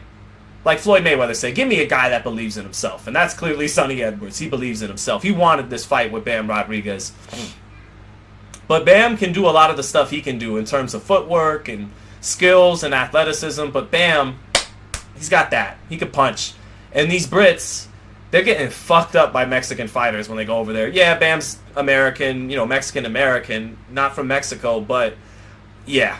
Although Lee Wood just got revenge against Mauricio Lara, so let me be fair here. But I think Bam Rodriguez beats Sonny Edwards. Basically, it's like some people tell me about. This isn't my opinion, but some people tell me they favor Tank over Shakur and Devin because Tank is a good boxer like them, fast and smart and athletic like them, but can punch, and they don't bring that to the table in the same realm that he does. His skills and speed are in their realm, but their punching power is not in his. And that's kind of what I see with Bam Rodriguez and Sonny Edwards. Whatever Edwards thinks are his advantages in speed and in athleticism and in footwork, Bam will be in his realm, if not just as good, if not better. And he won't be anywhere near his realm in terms of punching power. So, Bam Rodriguez. I got a super chat. Here's 10 towards the Dallas Troy. Thank you for the 10 towards the ticket, brother. We've almost already paid off the pay-per-view tonight, so thank you, chat. You guys are awesome. But Dallas Troy, Jersey in the house. Thank you for the $10, brother. Very much appreciated, man. I know you guys work hard for that money, so I appreciate it, man. Hope to come through good for you on the live round by round. My man Ahmed Abalabi from Egypt, the Egyptian warrior, my man Ahmed Abalabi getting in the ring now. This could be the co-main event. Don't quote me on that. But I hope it is. But Ahmed Abalabi in the ring. Who did Ahmed lose to? I think it was Darrell. I think his only loss is to Darrell, I believe. Ahmed Abalabi, a guy I've seen out here in Vegas. I've seen him spar Caleb Plant. Strong kid. Ran into him at Whole Foods. If you guys want a little background there too. Would run in. Hey, what's up? Oh, is that your family? Yeah. Hey, who's fighting next? Where you fighting at? Are you moving up from 68 to 75? Hey, best of luck to you, man. God bless. That kind of thing. So, Ahmed Abalabi in the ring now, and hopefully this is co-main event time, so I can talk about what you guys really came here for, which was AB versus the best Hutch since Willie Hutch, Bill Hutchinson. Boxing analyst says, Sean, how are you doing, man? I'm doing good. I'm happy to have over 600 people in the chat, so I'm doing good. I'm in a good mood because a lot of people showed up to hang out with us tonight, so I'm good. Sick haircut, man. Thank you. It's a little bit in its awkward stages. It'll look much better 2-3 weeks from now when it grows out a little bit. You guys know I like to keep it long, but I'm 31 years old now. My wife's probably pregnant with our second kid. I gotta clean up a little bit, but deep down I'm still that long-haired guy, and it will grow out a little bit. Yeah, it's co-main event CC. Thank you. Good looking out. Is the glove strictly personal, or is there really a best glove like Grant, Everlast, etc.? Yeah, I think Babyface. Oh, by the way, Bagel Phi Q said show the fight. I would if I could, brother. We will get sued by Don King, and for all we know, Don King still got killers out there in Ohio. You know, people could knock on my door tonight at 1 o'clock if I show you the fight. Let's compromise. I'll call a round by round the best I can as vividly as possible. And we'll rock like that. What was I saying, though? Gloves. To my knowledge, all the fighters have told me the greatest boxing glove in history were 1980s Cleto Reyes gloves. 1980s Cleto Reyes gloves, a.k.a. the Tyson gloves. The pure solid red, before they put the Cleto Reyes logo on there. Fighters have always told me that those Cleto Reyeses from the 80s and early 90s were the best boxing gloves ever. And, since then, Grant, I think, is a great glove. I think Grant is a very high-tech glove because Grant gives you the best of both worlds. Grant's not the true puncher's glove. If you'd have to wear those Everlast MX, or no one seems to really wear Reyes anymore, but there's other options if all you're looking for is the best possible way to knock the other guy out. But Grant, it solves some of the issues with winning gloves. A lot of top fighters buy winning gloves because they're soft and they're best for your hands. But the problem with fighting with them, remember Morales-Pacquiao's first fight, big controversy over them, is they're not puncher's gloves. They're kind of soft. And Grant gloves aren't as soft, but they retain a lot of the paddings in the wrist that lets you catch shots with a lot of padding, and but yet it doesn't take away from punching power too much. So Grant gloves are kind of the most high-tech glove. Shout out to my man Elvis Grant and his son. They're kind of the best of both worlds. You're not sacrificing too much power while having that padding, that thick padding to catch well. That's probably why Floyd liked them so much, and they're stylish. But yeah. I got a super chat to get to. Where's that super chat at? Delby Diaz, thank you so much, man. Said, be healthy, stop aging, and get back your youth. Return to the Garden of Eden. Tree of Life, decoded book, available everywhere. Okay, Delby Diaz, for your super chat, you should have left a link with that. And you do sound a little bit... You know what, Delby Diaz, I appreciate your comment because you sound like Teofimo Lopez. So, you know what, you're right in the mood where with the... Maybe it's a good omen for Tio. You sound a lot like Teofimo Lopez. Talk about the heaven, moon, stars, and earth, and the tree of life, and all that. Intergalactical metaphors from Mars, I appreciate your comment, Delby Diaz, because it's a very timely comment the night before I'm picking Teofimo Lopez when nobody else is. So, appreciate that, Delby Diaz.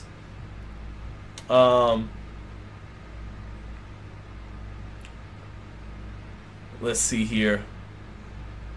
Yeah, co-main event time, Ahmed Abalabi. Speaking of Grant, both guys wearing Grant gloves. My man, Ahmed with the pink Grant gloves, very stylish. And catching a lot out of his high guard right now. Moving, circling to his left, circling to his right. We're not going to go too crazy calling that fight, but we'll definitely get there. No Other said, Sean, why did you stop boxing? Very simple reason.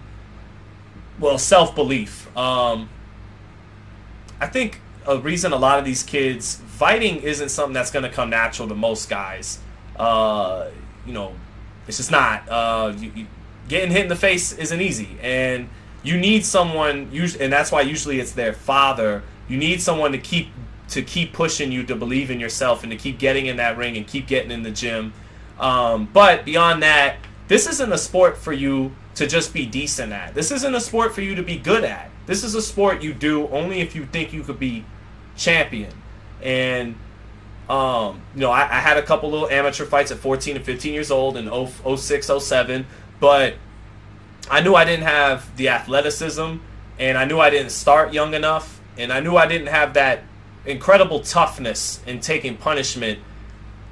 You got to have one of those three or all three to become a champion, and I believe I could have had a good little amateur career with better self-confidence and those kind of things. But if you ain't going to become a champion, you're not going to make a lot of money in this sport, and you're going to get hurt. And even if you are good enough at defending yourself to get to the championship level, we see those guys get hurt. Although I feel like we're seeing it happen a little less often now, guys becoming punch drunk, and I'm happy to see that.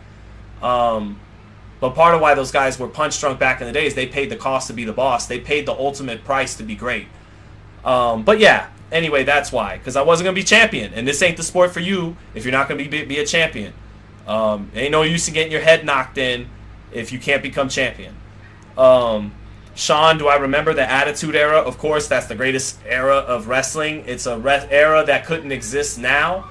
Wrestling's been on a steady decline since pretty much the night Austin betrayed himself and sold out to Vince McMahon at WrestleMania 17. It pretty much started going downhill around there and hasn't ever gotten back. Had some nice moments, Eddie Guerrero, the late Eddie Guerrero was fun to watch. Some Brock Lesnar, don't get me wrong.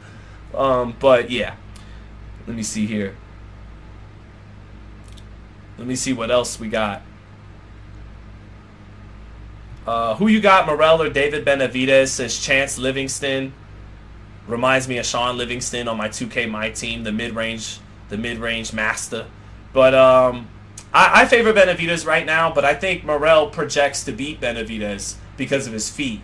He matches the physicality of Benavidez in terms of size. He's a big 68 who will have zero problems filling out to 75. He's strong. He's a puncher in both hands like David. Neither guy's a one-punch knockout artist, but they're big-time doubles and triples hitters with both hands. Morrell projects to beat Benavidez at some point in their careers, just not right now. He projects to beat him because he matches the size and the physicality. He has power, but he has feet that David doesn't have, Benavidez doesn't have. But if they fought right now, Benavidez is much more in his prime, Morrell much more green, and that fight could get ugly in the second half for Morrell. I would favor Benavidez right now, and I don't think they should make that fight right now. I think that's a big Latin market pay-per-view 2 years from now, if not 3 years from now. And at that point, Benavidez would be 29, and Morrell would be 26, 27. That's when you make that fight. To make it now is to, as the kids say, shoot your load, pause. Too soon, it'd be too soon. It'd be too soon. But that being said, I don't want to bitch too much. If they made that fight in October, that's a hell of a fight. Benavidez Morrell is actually the best fight in the division outside of Benavidez Canelo. So it is an excellent fight. And Morrell isn't his physical prime. It's just experience, technical attributes, IQ, all those things are in the early stages of development. Not early, but they're still in developing. I think it's not really fair to either guy. For Benavidez, come on, man. I just headlined my first pay-per-view. Let's keep me busy in good fights. Let me fight one of these overpriced veterans who've been hanging around. Andrade, someone like that. Let me knock him off. A guy who's been around for a while, collecting checks. Why I gotta fight this young killer with this tricky footwork who might beat me, who might fuck up my gravy train I just started getting going? And if I'm David Morrell, I'm young in the game. Why are you feeding me to the lions so young? But if they fight, it is a great fight. And I'd favor Benavidez right now if they fight in October. But I do think Morrell, because of his feet, projects to beat him at some point in his development. Rafael Alvarez, what happened with you and the Porterway podcast? I wish I could expand on that more. It's kind of complicated. But I just know I love Sean, I love Carson, I love Ant, and I really don't think they're slowing down without me. If anything, they're picking up momentum. And, I hope I haven't lost too much momentum doing my thing here. But, it's business. It's complicated. But me and Sean hang out all the time. Our sons hang out and our friends. It was Carson's birthday the other day, and I wished him a happy birthday. I love him. Love Ant. Ant is, just helped my mother-in-law fix her house up. He's incredibly good with his hands. His business is expanding. He's got more people working for him than ever before in his business outside of boxing. So, those are my brothers, and those are great people, And you definitely haven't seen the last of me on the Porterway podcast. So thank you for the super chat, Rafael Alvarez. Let me see. I got another super chat here. Oh, my man, the one ALV. Good to see you. What's up, Sean? Who you got if Plant fought Charlo? Right now, Plant. Charlo has never fought at 68. Charlo hasn't fought in 2 years. And Charlo, outside of Derevianchenko, where he looked very good and checked a lot of boxes. Great long jab, good punching power, could counter, could lead, big. Solid defense, rolling shots, countering. But outside of Derevianchenko, and it's not a coincidence that he performed his best against his best opponent in the last couple years. But outside of that, Charlo, who's a really good athlete and explosive, has stiffened up a little bit. Outside of that Derevianchenko fight, he isn't as fluid as he was when he knocked out J-Rock with that beautiful rolling catch right uppercut knockout back in 2016. And you look at fights like Korobov, and he looks just a little more stiffened up and not as loose and as fluid. And that would be a problem against Caleb Plant. And if Plant could see the final bell against Benavidez, Charlo's not knocking him out. Even though Charlo does have a good right hand and he has power at 54 and at 60, but he never fought at 68. Plant is more fluid than him right now. Even though he's the white boy, he's the more fluid, rhythmic guy right now. He's in better rhythm right now. Although a big question for Caleb Plant is what's left in the tank. He's not old, hasn't had a ton of fights, but he suffered legitimate punishment he suffered more punishment again in 12 rounds against Benavidez than he did in getting stopped by Canelo. He's had 2 brutal fights. The Uzcategui fight had a lot of punishment involved in it too. I don't know if Caleb Plant's at 100% going forward after the Benavidez fight. That's the kind of fight that typically takes something out of a guy. But if Plant is basically still the same fighter, I think Vegas would definitely have him as a favorite over Charlo if they fought next at 68. He's in a better rhythm. Charlo's been a little stiff outside of that Derevianchenko performance, and he's never fought at 68. He started at 54. So I would favor Plant. Plant has better feet than him.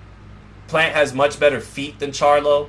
So Charlo, I still think is a better puncher than him, even though he started at 54. But I would have to favor Plant right now. Charlo, you can't favor Charlo over anybody except maybe Andrade right now in terms of big names because he's been so inactive. And he needs to fight an Adames at 60, then fight Andrade. Maybe he can get into the Andrade fight. I think he could beat Andrade because Andrade's legs have slowed down. After 4 rounds, he coasts. And I think Charlo could hurt him with a right hand and stop him, even though he's rusty. So, but yeah, that's what I got for you, the one ALV. Thank you, brother, for the super chat. D Ridge, thank you, man. Thank you for the super chat. Wish you'd have thrown a question in there with it. Get your money's worth. But thank you, D Ridge, so much. Appreciate it, man. And I believe the pay-per-view is officially paid for now because of you lovely people. Thank you. D-Ride, or D Ridge. D Ridge, what is everybody celebrating for D Ridge? What did I miss here? I want to wish him, I want to celebrate whatever he's celebrating. Who Dat Nation, thank you for the super chat, my man. Spence Crawford, who you got? I need an answer. Crawford. I got Crawford to put it because of counterpunching, because of punching in between punches. Because when both guys in the heat of the fight, from the middle rounds onwards, are exchanging with their best stuff, I think Crawford will find the openings in between Spence's punches. And I think Spence, as fundamentally sound as he is, and as good as he catches shots, and his hands are always in the right position, like my man Sean Porter was talking about, his head stays on the line, and his head returns to the center after he punches and is there for the counter shot. Now, don't get me wrong. Crawford could get broken down in this fight. Crawford fancies his deceptive strength. They don't know how strong I am, Dre, after he knocks out Kell Brook and he's talking to Andre Ward. He's got that deceptive, wiry strength that he prides himself on. But I think he's going to find out that Spence, it isn't just on tape. He really is bigger and stronger than him. What's up? What's up, Leo? Say hi, everybody. Okay. When Pika had the PlayStation. Using the PlayStation. You're going to play the PlayStation? Yeah. The controller. Oh, you need a PlayStation controller? Yeah. You got a black one down there, babe. Say hi, babe. Mom. Babe, they were debating whether. What I can play my wallet. Oh, we are gonna play my wallet. Here, go ahead, take it. Say thank you. Hey, say thank you. Thank you. Okay. Oh, we need the remote. Leo. You got it. Leo, Got it. Spence or Crawford? Crawford. Oh, I agree. That's right. No, I agree. That's right. I agree. I agree. It isn't the remote. All right. It's a remote. All right. Thank Love you guys. Sorry. Yeah, you're fine. Love you. Yeah, I can see Spence breaking him down. And Spence has a better jab than him. And Crawford's never fought a southpaw this level, so when he makes his little southpaw switch after round 2 or 3, that angle to the outside of the orthodox fighter's lead foot, it's not just going to be there for him like it always is. Maybe he switches orthodox instead of fighting southpaw majority of the time. But Terrence has always really been a southpaw. He switches, yeah, but he turns southpaw early in a fight and doesn't really switch back. So, you know, Spence giving him that jab, southpaw versus southpaw. Spence has a better jab. Spence is bigger, younger, and stronger, fundamentally sound. Spence could definitely break him down and win that fight, but I got Crawford because of the counterpunching. And when the exchanges really start to take hold in the fight, I think Crawford's going to have more in his bag. So, Crawford. Good-looking kid, Sean. Thank you, Split Six. Thank you. You know, there was one asshole in here, one of the recent lives we had. He says, you're raising a soft kid. And that shit bugged me. But thank you guys for the kind words about my little boy. That's my love and joy right there. We got a couple other super chats to get to. Justin Shin said, besides DeMarco, what's Broner's second best fight? Great question. Ugh. I'm tempted. What comes to mind is when he won that WBA belt against the Russian at 140. What was the fella's name? We'll box wreck it in a moment. You know what? We'll box wreck it. We got a couple super chats to get to. Let me see. I'm tempted to say Broner's second best performance is what he did when he won his WBA 140-pound belt in Cincinnati. Fought a guy who I think was undefeated from... Yeah, Khabib Al-Qadiraev. Right, I remember that. Stopped him in the 12th. Won just about every round. Won the WBA 140-pound belt, defended it, got a stoppage against Ashley Theophane. In a fight he really hyped up well for being such a mismatch. So yeah, that's the fight that came to mind right away, was Khabib Al-Qadiraev for the WBA title. Outside of that, as I take a look around, Vicente Escobedo was a fun performance on HBO early in his career.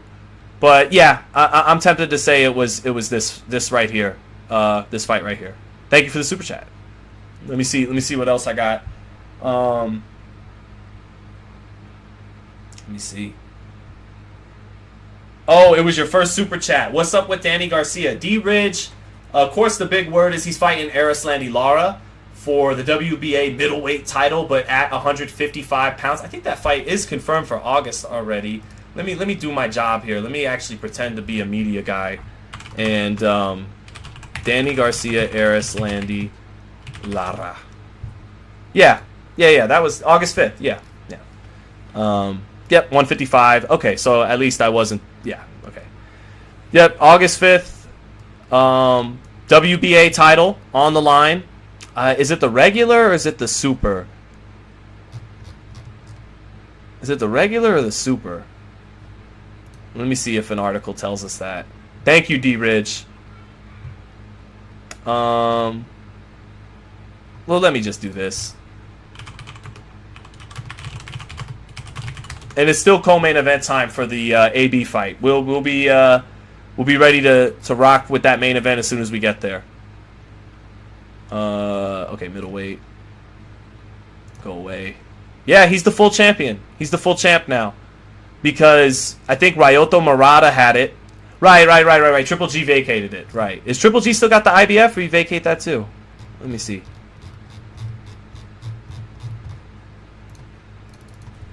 me see. IBF. Right. Shout out to Box Live. Thank you. Because I know Triple G vacated a belt. I believe it was that WBA belt, and that elevated Lara to full champ. No, it's vacant. He vacated that shit too. Oh, he retired! I'm terrible. He retired, didn't he? Jesus Christ. Let's get someone on this stream that actually knows what we're talking about. Yeah. But yeah, that's what's up with Danny Garcia, D-Ridge. Him and Lara. You got to favor Lara in that fight. Lara is so much physically bigger than him. And even though Lara's 40 years old and can't move like he once did, he's got a hell of a straight left hand still. He knocked out Spike O'Sullivan, easy work with it at middleweight a couple fights ago, but his straight left hand is still a problem. And I definitely favor him to beat Danny Garcia in that fight. I know Danny seems like he's got his Mikey Garcia, Errol Spence going on. He sees something in the bigger guy, thinks he could be the smaller, more skilled guy and move up. I don't see it for him. But with Lara being more planted in his feet now at 40, that's stylistically a more competitive fight than it would have been. I mean, Danny would have had zero chance with his slow feet against the quick feet of Lara at 54 in his prime. But Lara doesn't move like he once did. So it shouldn't be a boring fight, but Lara's got to be the favorite, right, guys? I mean, come on, he's a natural 54 fighting a guy who started at 40, and Danny hasn't looked impressive since he knocked out Adrien Granados 3 or 4 years ago. So, yeah, that's what's going down. Got a couple other super chats I got to get to. One moment here. Who Dat Nation, thank you for the super chat. Says Fulton Inoue. Fulton is a great boxer. I really love Fulton. I think he's been for the longest time, knocking on the door of the top 10 pound for pound. If young guys weren't doing so much work like Haney, Stevenson, and Davis, he'd be on there already. Those guys are kind of keeping him off, and then you got established veterans like Usyk and Crawford and Spence and Canelo and Bivol gets on there, and so it's just hard for Fulton to find his way into that top 10. He beats Inoue, he's easily top 10 if not top 5. So I love Fulton, but fighting on the road, I have a feeling that Inoue, and I've broken this down on the live stream a number of times, Inoue got a little bit of that Pacquiao in him, where you can touch him and run him into shots, take advantage of his aggressiveness, but then he touches you in these spurts, and your legs do a funny dance, and rounds where you were doing a minute and a half, 2 minutes of good work, they get away from you because you either get dropped or your legs do a funny dance, and he gets you on the ropes, and he gets you with a good shot, and it catches everyone's eyes, and that round gets away from you. And that's kind of what I see happening to Fulton in this fight. I think he'll do extremely good work. I think he'll hit Inoue more than anyone else has hit him. He will run him into shots. He'll box his ears off for stretches of that fight. But Inoue with intelligent pressure and the athleticism to compete. He isn't just some power punching monster from Japan. He's athletic. He's very athletic with his feet and with his hands. His chin is up sometimes. He's going to get caught and countered. But I think he'll have to up his work rate a little bit. Inoue, a little bit like Tank and Canelo, likes to work at that economical power punching work rate, and that he could be waiting too long on Fulton. That's how he could lose this fight, is trying to load up, trying to corner and pin Fulton on the ropes, and just load up, and he's getting countered as he's loading up, and Fulton wins a decision. I can see that happening. But I think Inoue will hurt him enough times fighting at home to win the decision. So, got Inoue. Shaky Zuniga, thank you for the super chat. Shaky Zuniga says 4-time world champ. Let me maybe make sure that we're not approaching main event time. No, Ahmed Abalabi's still doing his thing in the co-main event. Shaka Zuniga, thank you for the super chat. Says 4-time world champ AB deserves better than a ring in a banquet hall after a quinceañera. He doesn't, though, at this point in his career, unfortunately. Look, I would love to be the worst at something historic, like being the 4-division champion. I say this with all due respect to Adrien Broner, because winning titles in 4 divisions in a 4-belt era, regardless who you fought, is still something to be very proud of. But he is the worst 4-division champion ever, and for sure. And, you know, so, and he hasn't won a big fight in forever. So this is where he's at this stage. You know, I'd love to see him make a run, get himself back into physical shape, and make the best out of his gifts. But I question how much those gifts are even there anymore. I remember talking to my man Brendan Taylor on True School Sports, and we watched him fight Adrien Granados years ago. And I said, it reminds me of Zab Judah after he lost to Floyd and Cotto, where people are still saying, you know, if Zab gets focused, and it's like, that ship has sailed. Those physical gifts, especially if you take beatings in fights, they don't last forever. They can erode. You know, gifts like reflexes and hand speed and all that stuff, they can erode. And I think they've eroded to a degree for Broner. I'm sure if he gets himself in tip-top shape, he's still more athletic than your average fighter for sure. But his gifts have eroded. So I don't think you know, Shaka Zuniga, this is where he's at right now. And if he wants to change where he's at, he's got to win tonight. He's got to beat another contender, and he's got to make a run and he's got to get down to 140 pounds and fight the top guys there. But it reminds me, with Broner the last several years, it's reminded me of Zab Judah back in the day. You know, Zab's focused, if Zab's this and that, and it's like, it's a wrap, man. Like, you know, very talented fighter early in his career, achieved some very good things. Zab was undisputed welterweight champ, AB 4-division champ, but once you get in your 30s and you've taken a lot of losses, sometimes that ship has sailed no matter how hard you work, you know. So there you go. But let me see. Almost 1,000 people in the chat now, and it's almost main event time. We're in round 6 of the co-main event time. Can't wait to call this live action. I'm expecting Bill Hutchinson to be aggressive and try to outwork Adrien Broner. That's what he's going to try to do. I'm sure everyone knows the book on Broner. Not in good condition, doesn't throw a lot of punches per round. And actually, Shaka Zuniga, the last time I felt like Broner was really himself and really ready for a fight that he could really perform to the best of his abilities in was Mikey Garcia. That's the last time I looked at Broner training, seeing his speed, seeing his explosiveness, seeing the kind of physical shape he was in. And heading into that Mikey Garcia fight, he performed poorly in that fight. He didn't let his hands go. He felt the power of Garcia and just wouldn't exchange, wouldn't open up, and lost a lopsided fight. But he was ready for that fight.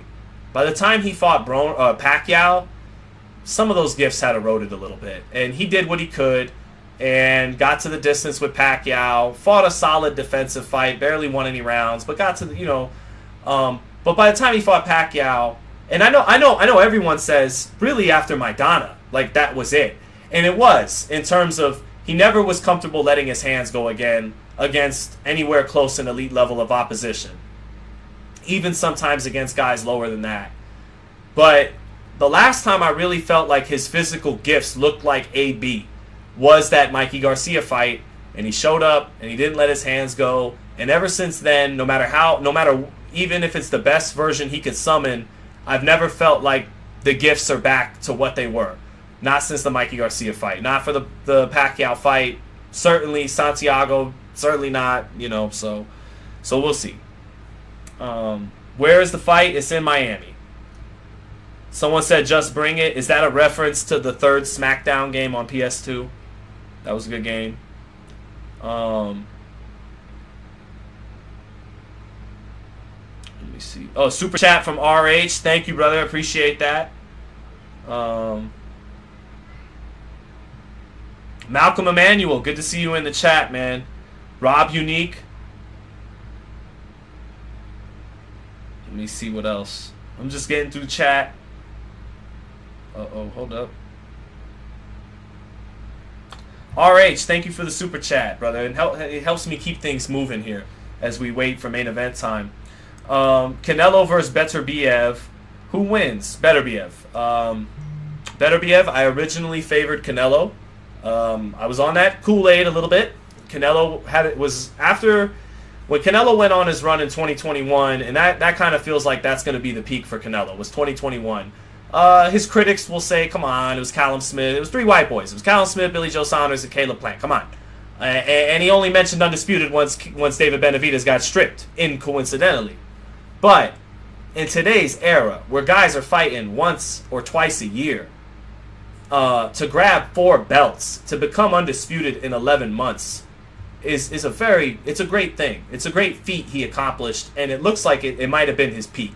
And in that time, he started getting that aura of invincibility about him, and I was starting to not really second guess his fights that much. Canelo, pencil him in.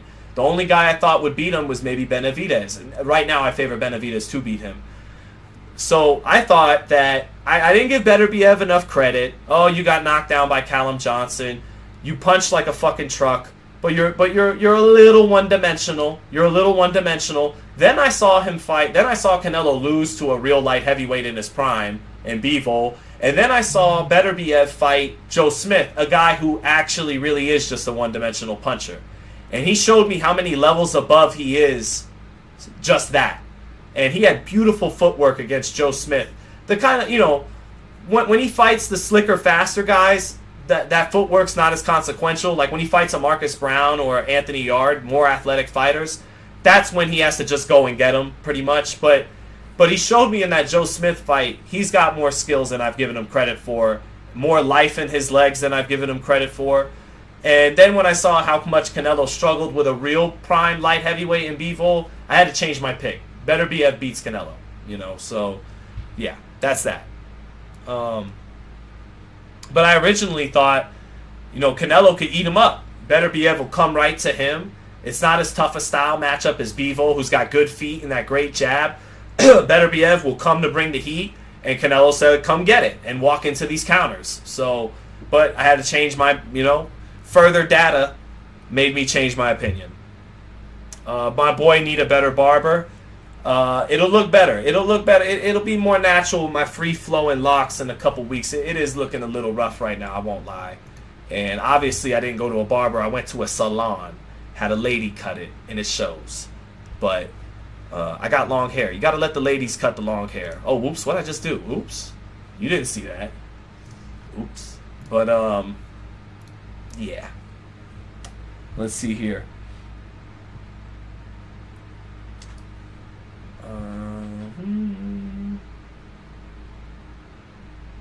Let me see here. Sonny Edwards versus Campos. I have to watch Campos. I have to watch some tape on Campos. I'm assuming Edwards. He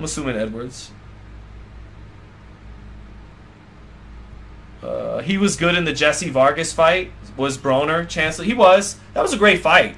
Actually, AB and Vargas is a low-key and underrated war. That was a very good fight and a very good decision, calling it a draw. Vargas and Broner, I was at that fight in Brooklyn. That was one of the first fights I covered for FightHype. And I remember I got a big video to pop between Charlo and Tank talking shit to each other. But yeah, that was a hell of a fight. Let me see. Brent Boyer, Sean, does Tio have a chance against Taylor? I'm picking him to beat Taylor because we talked about it earlier on the stream, and I'll highlight it again right now since we're chilling. Taylor, if you look, his offense, uppercut, left uppercut, good jab, good feet, good bounce in his legs, stands tall behind the jab, look, good jab, straight left hand to the body there. I do like the straight left hand, but he's not rangy with his attack. He likes to throw combinations at mid-range. And trying to exchange with this young kid who's more athletic than him, who people think doesn't punch that hard at 140, but Jack Catterall put him down.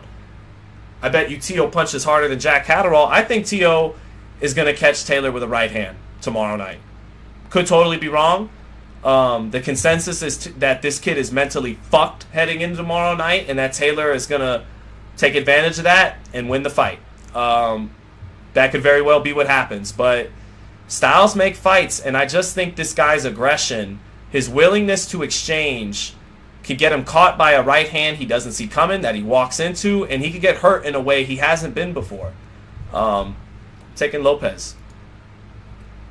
So, but if I'm wrong, I'll have a lot to eat. Mr. Quake says Sean greater than Ariel Helwani. Well, certainly in boxing. In MMA, I could never sniff the man's jockstrap, but and I don't want to. I don't want to sniff anybody's jockstrap, and I don't want to cover MMA.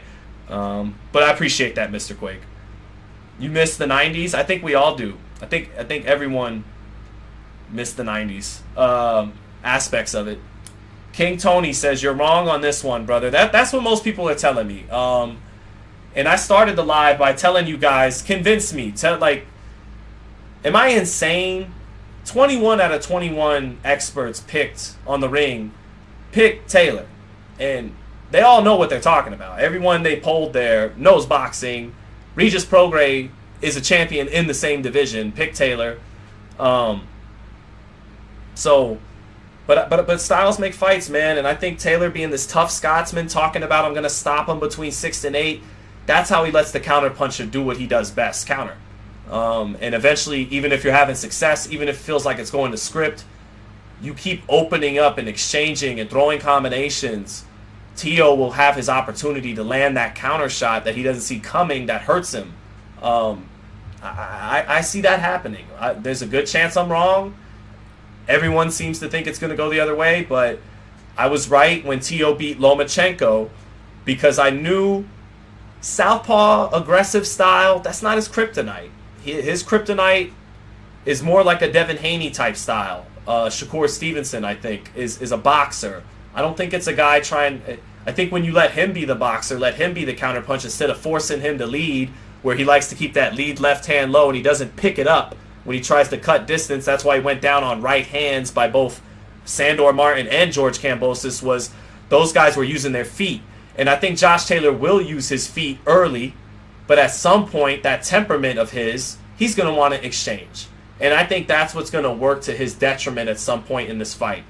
I think Taylor would be wise in the first half especially to limit the exchanges and use that sharp jab and those feet and pick his spots.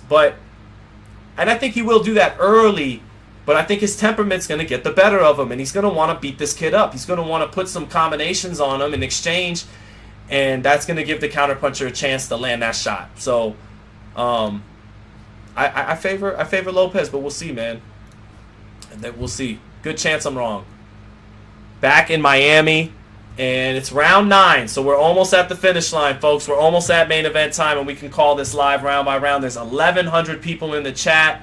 Hit the like button. Actually, you don't even have to hit the like button yet. Let me perform well in the round by round, and if I do my thing, then hit the like button. So, but unless you just want to hit it now, then please go ahead. Jose Ramirez beats Teofimo. Tio is nothing special. Tio is a pop shotter. Lopez by TKO. Teofimo can't box. Broner versus Brandon Lee. Who you got? Brandon Lee all day. Brandon Lee punches hard, is in his prime, and Broner's smaller than him and faded. So definitely Brandon Lee. I mean, Broner might lose to Bill Hutchinson tonight if he doesn't let his hands go. Tio spammed that Mike Tyson quote. Yeah. Not feeling any of Tio's stuff that he's saying, but physically, I just love his talent. I love his talent, and I think it's a good style matchup for him. It's an aggressive southpaw. It's different because Lomachenko didn't have the length on his jab and the size that Taylor did. So Taylor can be long and give Tio problems with that when he wants to. But again, his temperament is to exchange, and if Taylor does that too much, I think it'll be to his detriment. Taylor gonna spank Lopez, says Rob Unique. Chiovelli 96 says Tio drops his hands too much. This fight's not going the distance. You're not tripping, Sean, says Murd 15. Let's see what else.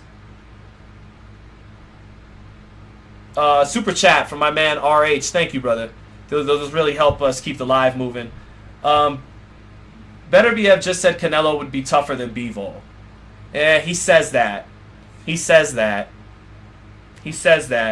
could be trying to downplay Bivol, knowing that Aram's not going to put him in there with him yet.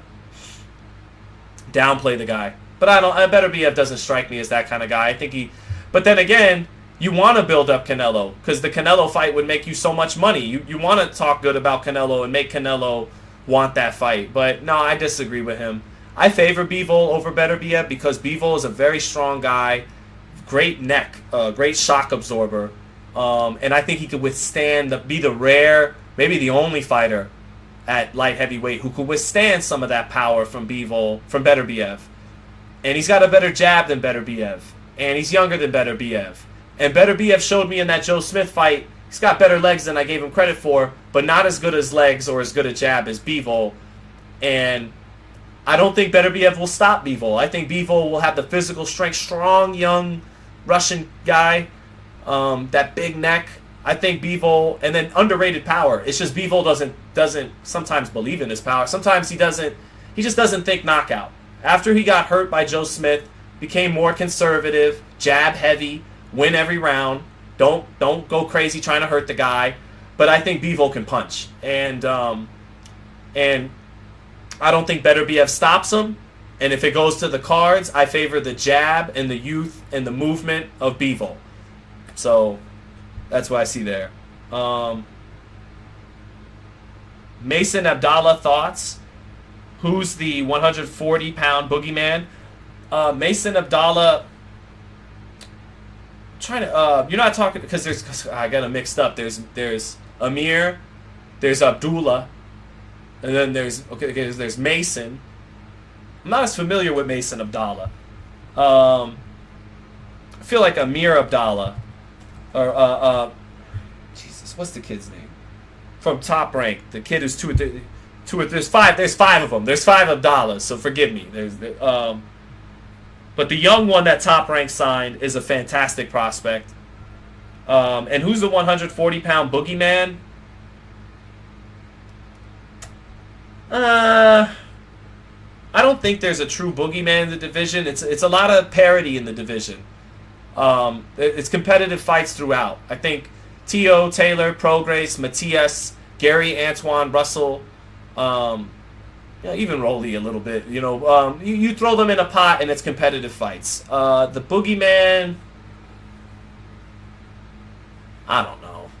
Probably Gary, Antoine, Russell in terms of who's the guy that has this talent to compete at the elite level, but none of the other elite guys would want to give him an opportunity because of risk-reward factor. Gary Antoine Russell is probably the closest thing to a boogeyman at 140. He's the guy that I know could compete at the top level, even though he's definitely got some things to work on. But no one's going to fight him right now. So, let me see here. Any news on the Gary Antoine suspension? No, not really. I'll do the old Google wire. Sorry about that. Sorry about that, Molly Mall. I wish I had better information for you on that. Let me take a look here at the old news wire. But no, nothing I can see on Gary Antoine Russell. Good pressure fighter, athletic pressure fighter. But Abdullah Mason, I really like. He's a tremendous prospect. Yeah, Abdullah Mason. Thank you again, Blind Faith. Yeah, thank you for the super chat. He's a hell of a prospect. I actually gotta watch him more. I mean, I've seen him spar in Vegas. I've covered his fights, but I still actually gotta take some time to really watch him closely. But he's a very good prospect. Coming up in the deepest division in boxing at lightweight. Haney gets whooped at 140, says James Wilkins. I disagree. I think Haney's going to become a champion at 140. I think he'll gain a little bit of strength moving up in weight. But we'll see. We'll see. That may not be the case. He might be light in the ass. And even guys like Jose Ramirez could be a big problem for him with their, with Ramirez, though, to me, God, I'd feel bad if Jose was listening because I wouldn't want to take it the wrong way, but I don't like the way he talks sometimes, his speech patterns.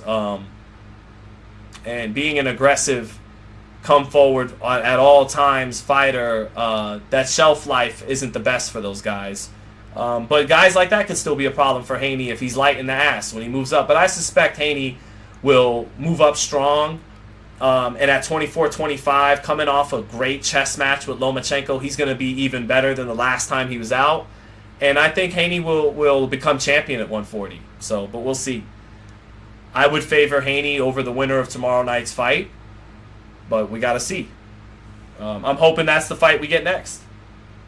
Up to 1,300 people on the chat. That's awesome. The co-main event has just wrapped up. Final bell, 10th and final round is wrapped up. And we are looking ahead to main event time now once we get these two out of the ring and we get ready for AB, Adrien Broner, taking on Bill Hutchinson. Looking forward to this. Let me see what else. Richardson Hitchens will smoke Haney, in my opinion. No, I don't think so. Hitchens is someone, asking about the boogeyman at 140. Hitchens isn't a boogeyman at 140, but he's a guy, if I'm managing a champion at 140, I'm not fighting him unless I have to. Long, athletic, ascending fighter like him with skills and speed. Yeah, I'm not anxious to fight Richardson Hitchens, who's turning the corner right now at 140. Didn't always look so hot early on at 35. Had some tough fights with guys like Kevin Johnson on Showbox, but he's been turning the corner and looking good. Very good, Richardson Hitchens.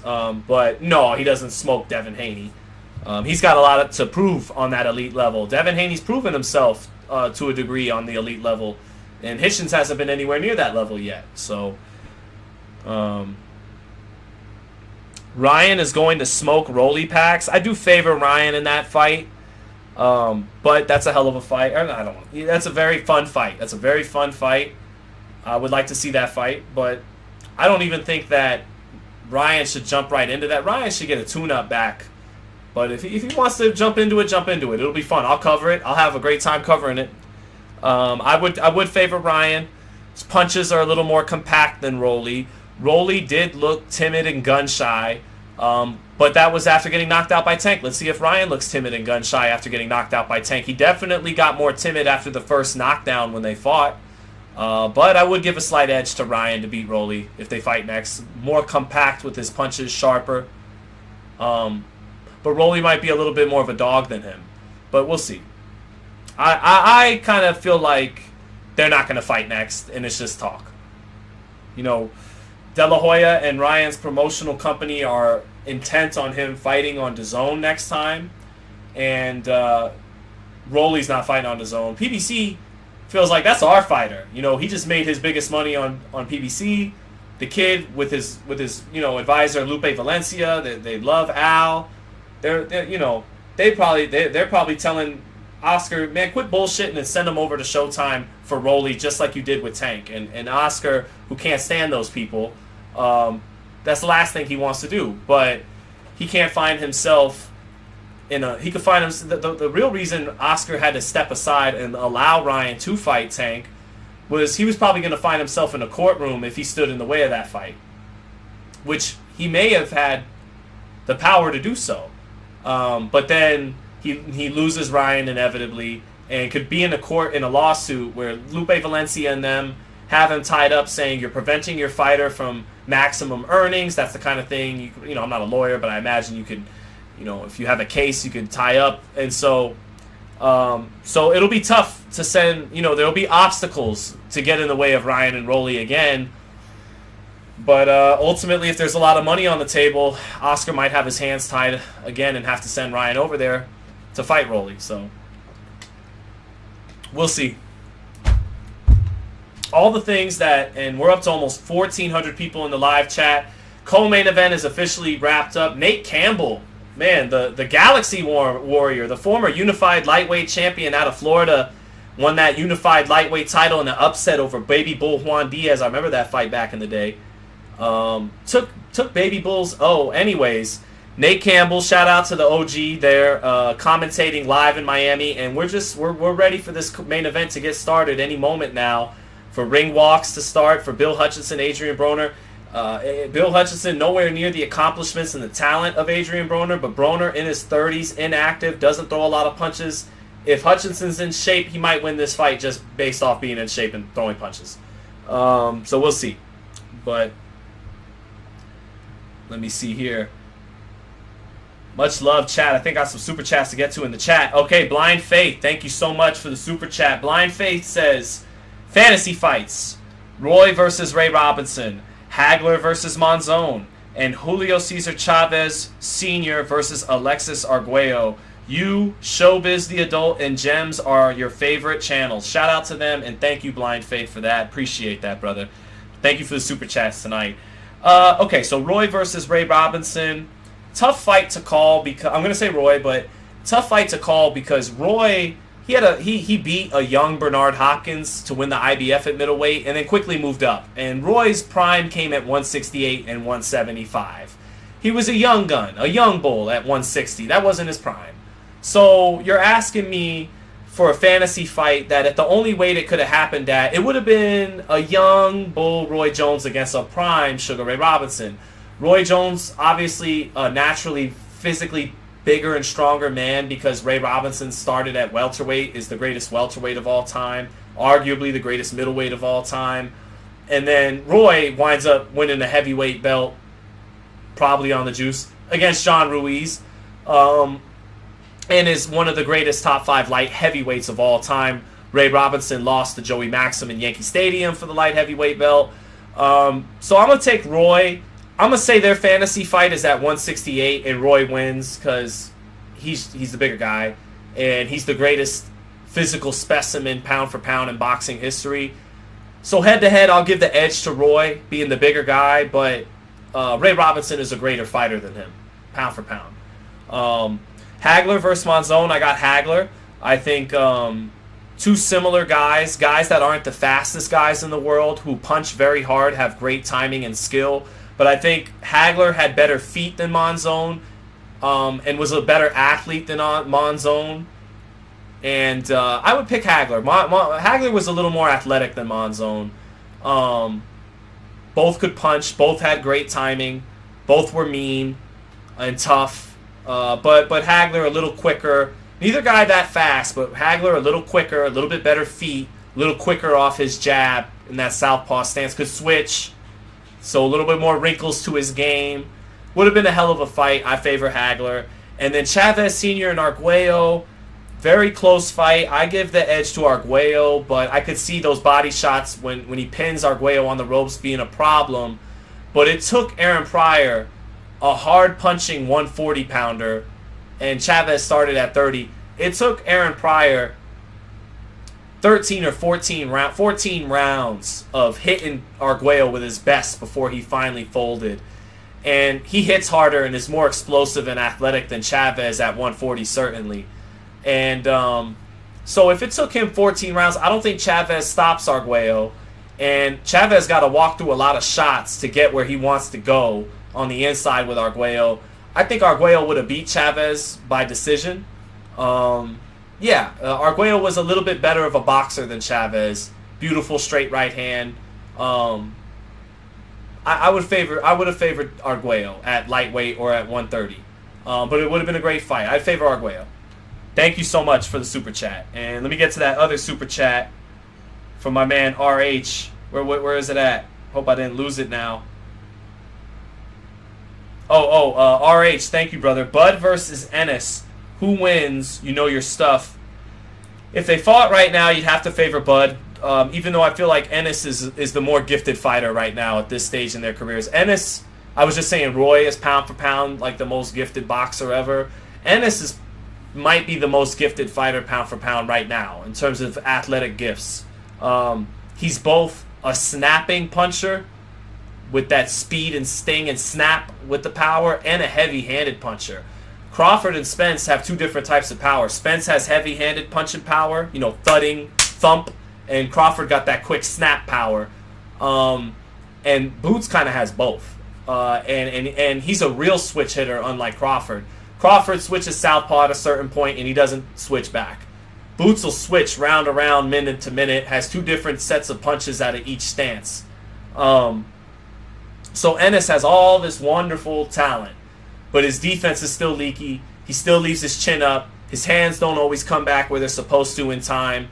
And Crawford could find the openings as that fight progresses with his experience and his counterpunching. The same reason why I'm picking him over Spence, because he could punch in between your punches better than anybody in the game, counter. So I would favor Bud right now. And Ennis isn't getting the development he needs. Roy Main Villa, really? Because he beat Rashidi Ellis, who beat nobody too? I mean, he beat Alexis Rocha, good win, but Rashidi Ellis wasn't a top 5 welterweight. He was just an undefeated fast welterweight who hadn't gotten some of the opportunities at Golden Boy. I mean, he did with Rocha and he beat him, Never got that Virgil Ortiz fight I wanted to see. But Roymain Villa, and he's fighting 1 or 2 fights a year when he should be fighting 3 or 4 times a year, and he's not getting the development and the level of opposition necessary to beat a Terrence Crawford. So right now I favor Bud, but Ennis has all the talent in the world to beat Bud and Errol. He's more talented than them right now, but it's not getting the development he needs to be ready to win those fights right now. Not saying he wouldn't win them. With his talent, he's capable of anything at welterweight. But that's my answer. Thank you for the super chat.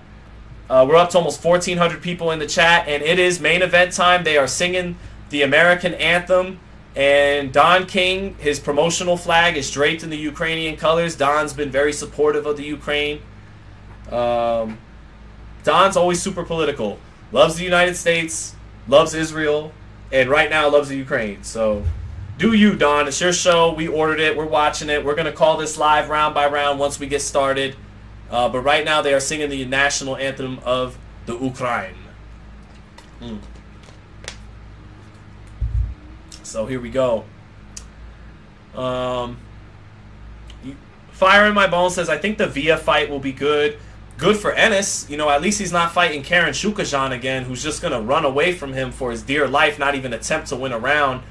Roymain Villa is a puncher who's coming to bring it. I think he's going to walk into the buzzsaw with Boots Ennis. I think Boots Ennis is going to look probably phenomenal in that fight because he's having a guy come to him where he could get off his best stuff.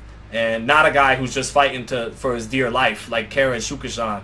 So I think he'll look good. Sean, you missed my super chat, said Red. Where is it? My bad, Red. Let me find it. Where is it? Oh, Red, my bad, man. I missed it. Red, just drop me what your question was. I'll pay attention right here in the chat and get to you right now. You don't have to drop a super chat again. What was it, Red? Let me know. I'm going to clue in on the chat to see you. Yeah, here we go. Brandon Watson. Is that you, Waddy? Is that the Brandon Watson in the chat? With from the great Sam Watson and Marcus Watson, or is that just a brother named Brandon Watson? Slava Ukraini, I see in the chat, no doubt.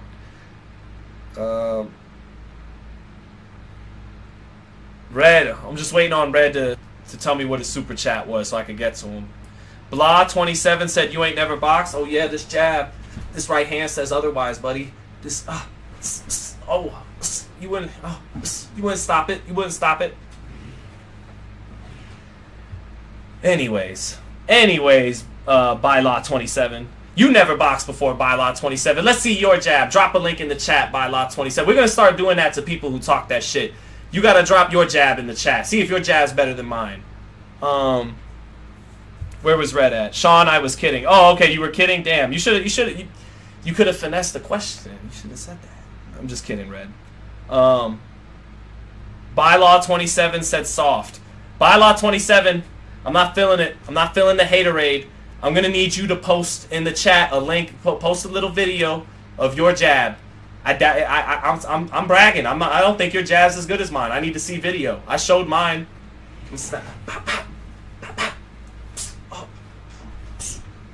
You wouldn't get out of the way. You wouldn't get out of the way. You wouldn't get out of the way. And then I catch your little bullshit, walk you down, bang, with the right hand, and then start throwing them up. Yeah. It'll be a wrap for you, Bylaw 27, and all you haters in the chat. It'll be a wrap. You get Blind Faith, Tank versus Shakur, Jared Anderson versus AJ. You trying to feed the young bull to the wolves with AJ. Tank versus Shakur. Gotta get the edge to Tank right now. Gotta get the edge to Tank right now because he's at 28 in his prime. Shakur 25 is really entering his prime now. From what I've seen in that last fight against Yoshino. Yeah, I get it. Yoshino was kind of a punching bag at that level, but Shakur looked really good and comfortable. But Tank at 28, he's in his peak now. Shakur and Devin ain't in their peak yet. So the timing of that fight favors Tank a little bit. But that would be a great fight. It's just, Shakur could win a decision. He's got better fundamentals and a better jab than Tank. But Tank, is becoming very crafty, very savvy. He has great timing and great athleticism with speed and power. He's developing into a very complete package right now, Tank. Let Shakur get to his peak like Tank's gotten to at 28, and Shakur might be the favorite. But, right now I give an edge to Tank. And then Jared Anderson and AJ. Jared might win right now because AJ's a head case and not confident in himself and doesn't take punches very well. But, nah, I wouldn't put Jared Anderson in there with a guy like AJ just yet. Jared Anderson needs to get hurt. Jared Anderson needs a heavyweight to remind him that it's a two-way street in there at the higher levels. Because right now, I love Jared Anderson. He's just bulldozing everybody. He's showing no respect, and that's what you like in the heavyweight division. He has no respect for anyone across from him, and he's trying to get them out of there as quick as possible. That's what you want from your American heavyweight. But at the same time, to develop into a complete fighter, someone like a Johnny Rice needs to hit him with a right hand to make him think twice about what's coming back. Because he has the fluidity and the talent to have solid defense, but he's thinking all knockout right now, all putting a beating on the other guy, and it's making him a little defensively leaky and reckless. And a right hand from Johnny Rice that gets his attention will be what the doctor ordered in that department. So, but thank you, Blind Faith. Cash Money said, "I'll drop Sean." Cash Money, you need to leave. You know the rules now. If you can whoop me, you got to leave a link in the chat, and then the chat the chat can decide who looks better. The chat can handicap the fight. We could start the betting lines at me versus whoever this person is. Let me see here. Krishna Wainwright says, "What's up, Sean? What's up, Krishna? Good to see you in the super chat once again." Nino Brown says, "Stop before you break a fingernail." I stopped while I was ahead of myself. I didn't hurt myself. Oscar McAllister, love you too. King Sko said, "You're jabbing too high." It's because I was trying to jab up at the webcam, brother. If I'm right here and he's like, gonna put it right, if it's eye level, I shoot it eye level, bang. But I'm trying to throw it up at the haters right there at the webcam. Cut me a little slack. All right, here we go. Bill Hutchinson. It is main event time. Enough of this crap. It is time to call the main event. Here we go. Bill Hutchinson coming to the ring. 20 wins, 4 losses, 9 knockouts for Bill Hutchinson out of Pittsburgh, PA. Had fighters like Paul Spadafora come out of there, who famously had that sparring session with Floyd Mayweather, where he had some success against Floyd early in camp. Rod Salka. Lightning Rod Salka, who famously beat his chest and then got destroyed with a left hook by Danny Garcia, was from Pittsburgh, PA. So Bill Hutchinson, the attorney, the fighting attorney, AB says he's going to beat his ass and then hire him on as an attorney. And he is in the ring now. Got a quick super chat from my man Cutman Scar. What happened with Porterweight podcast? Plan to return. Also, how do you go from competing to reporting? I haven't competed since I was a teenager, so that wasn't a big transition. The reporting thing's been going on since 18, 19, but love the Porterweight podcast. Love Carson, Sean, and Ant. They're doing amazing without me. You'll definitely see me on their show again. You haven't seen the last of me, so yes, I do plan to return at some point. And thank you, Cutman Scar. But it is main event time, and Adrien Broner now making his way to the ring, looking serious. Adrien Broner looking serious. Got red and white on, 34 wins, 4 losses with the 1 draw, the 4-division champion from 130 to 147. Coming in with some red snake skin on his trunks. Looking good coming into the ring, looking with a good demeanor, like he means business tonight. Very good demeanor from Adrien Broner. Sometimes the eyes are the window into the soul when a fighter makes his ring walk. We've been watching it long enough. Some of you guys can tell when a guy's a little nervous, when a guy is very confident, and Broner looks ready to go. Bill Hutchinson jumping up and down in the ring, in good shape, I'm sure. And if he wins this fight because he's in shape and throws punches, and Broner is not and does not throw punches. Not as talented as Broner. Just looking at the physical dimensions of Bill Hutchinson, you think he's going to try and bring the fight to Broner and outwork him. That should allow Broner to do what he does best, fight in the pocket. That's always... when he lets his hands go, at least, that's where Broner does his best stuff, is in the pocket. So we'll see here. Both guys set to get their ring introductions now. And we'll get started. Over 1,500 people in the chat. Once we get started with this round by round, if you're enjoying the action, hit the like button if you dig it. And thank you, everyone, for rocking with us tonight. I know not everybody can order the pay-per-view. Some people are at work right now. Some people are driving on the road. Some people got some shit going on. And they couldn't order the pay-per-view. So thank you for rocking with us. We're going to call this round by round right down the middle. And call the action as good as we can. Hope you guys enjoy it. Just set for this main event any moment now. Jay Lou said, Sean, you just threw more punches than Broner will the entire fight. Well, I assume you're saying that. We're gonna put the positive spin on that, Jay Lou 21. You're saying that because you think Broner's gonna knock him out in the first round. Clearly, that's what you meant by that comment. We got big Adrien Broner in the house who believes he's getting a first round knockout. So here we go. And haters, you still feel free to drop the link. Drop the link of your jabs. Go for it. Broner getting his ring introduction. Looks locked in. Don King there in the ring. Two guys, to be quite honest, kind of down and out in the boxing game. Who kind of, joined forces together. Both kind of desperate, out of options. And so from the bottom, they try to come back up tonight with step number one, a humbling fall for grace for Broner, not fighting on network television tonight for the first time in God knows how long, because he was even fighting on ESPN Friday Night Fights before he became a champion on HBO. Maybe the first non-network fight for Adrien Broner in close to 15 years tonight.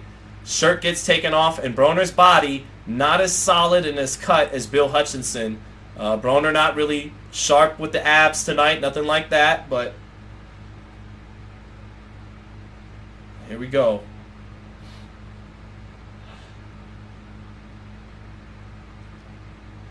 Yep, Broner. Yeah, Broner not with the abdominal cut tonight by any means whatsoever. Not a gut, but no abs for AB tonight. Abless Broner, AB. But he looks ready to fight. In the eyes, looks locked in and ready to go. In his prime, he'd be several levels above Bill Hutchinson, but as of late, you can't pencil him in as a walkover over any opponent, because if you don't let your hands go, you can't beat anybody. Kevin Cunningham with a free Tank shirt on tonight. Of course, Kevin Cunningham at times has been in camps where Broner and Davis were training alongside each other. All right, round one set to start. Will this be the start of a major comeback, or will Broner disappoint us like he has many times in his last several fights? Round one, here we go. Broner takes the center of the ring, lead hand low, and Bill Hutchinson steps over to his right with both hands held high. Broner starts with the jab, Hutchinson catching it on the guard there. Hutchinson hands up high, Broner more loose with that lead hand low, more athletic. Broner trying to touch with a left hook off the jab there, touching the gloves of Hutchinson. Now he lands his jab a little bit through the center, taking the fight to Hutchinson, who early on is using some movement. Hutchinson tries to open up with a jab, almost gets checked with a hook there, but keeping his hands up, catches that hook. Broner short with the jab, touching the gloves, range finding with it. Broner with the jab again, good jab that time for Broner. Splitting the guard a little bit. Broner shooting off a straight right hand behind the jab. Hutchinson ducking his head low with his hands held high. Hutchinson stepping over to his left. Broner's the aggressor early. Broner shooting that jab again. Hutchinson catching it on the gloves. Another jab by Broner. Broner letting his hands go early. Good jab by Broner early. Lands that jab. Hutchinson now trying to hold his ground and feint and close some distance. Broner with little half steps back, but now he reasserts his position on the front foot. Catches a jab on the elbows to the body from Hutchinson. Nice jab from AB up top. AB just off with a short counter hook. 1-2 up top by Broner and a left hook to the body that got Hutchinson's attention. Hutchinson hurt on the ropes. 2 or 3 body shots by Adrien Broner. Left hook to the body. Another right hook to the body. Hutchinson just dipping down to his head and AB targeting the body. Left hook to the body. Right hook to the body again. Now Broner with a short right hand lands inside. Right uppercut smothered by Hutchinson, and he holds Broner. but a very active first minute and a half for Adrien Broner in round 1. Hutchinson a little bit, felt that body shot and didn't like it. Broner looking good in round 1. Catches the left hook on the glove, staying on top of Hutchinson, staying right on top of him, makes him fall short with overhand right. Now Hutchinson lands his jab. Good jab that knocked AB's head up a little bit there.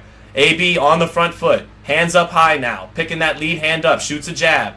Hutchinson moving his head around. AB catches a jab on the center of the guard from Hutchinson there. AB, another jab. Hutchinson shoots a straight right hand that almost gets through the center, but Broner catches it on the guard. Broner with his hands up high, putting pressure on Hutchinson. Probably wants to go back to that left hook to the body.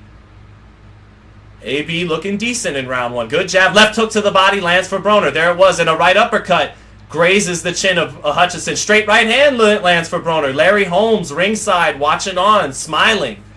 AB straight right hand just a little bit off, but an active Broner in round 1. Letting his hands go and looking comfortable and mean.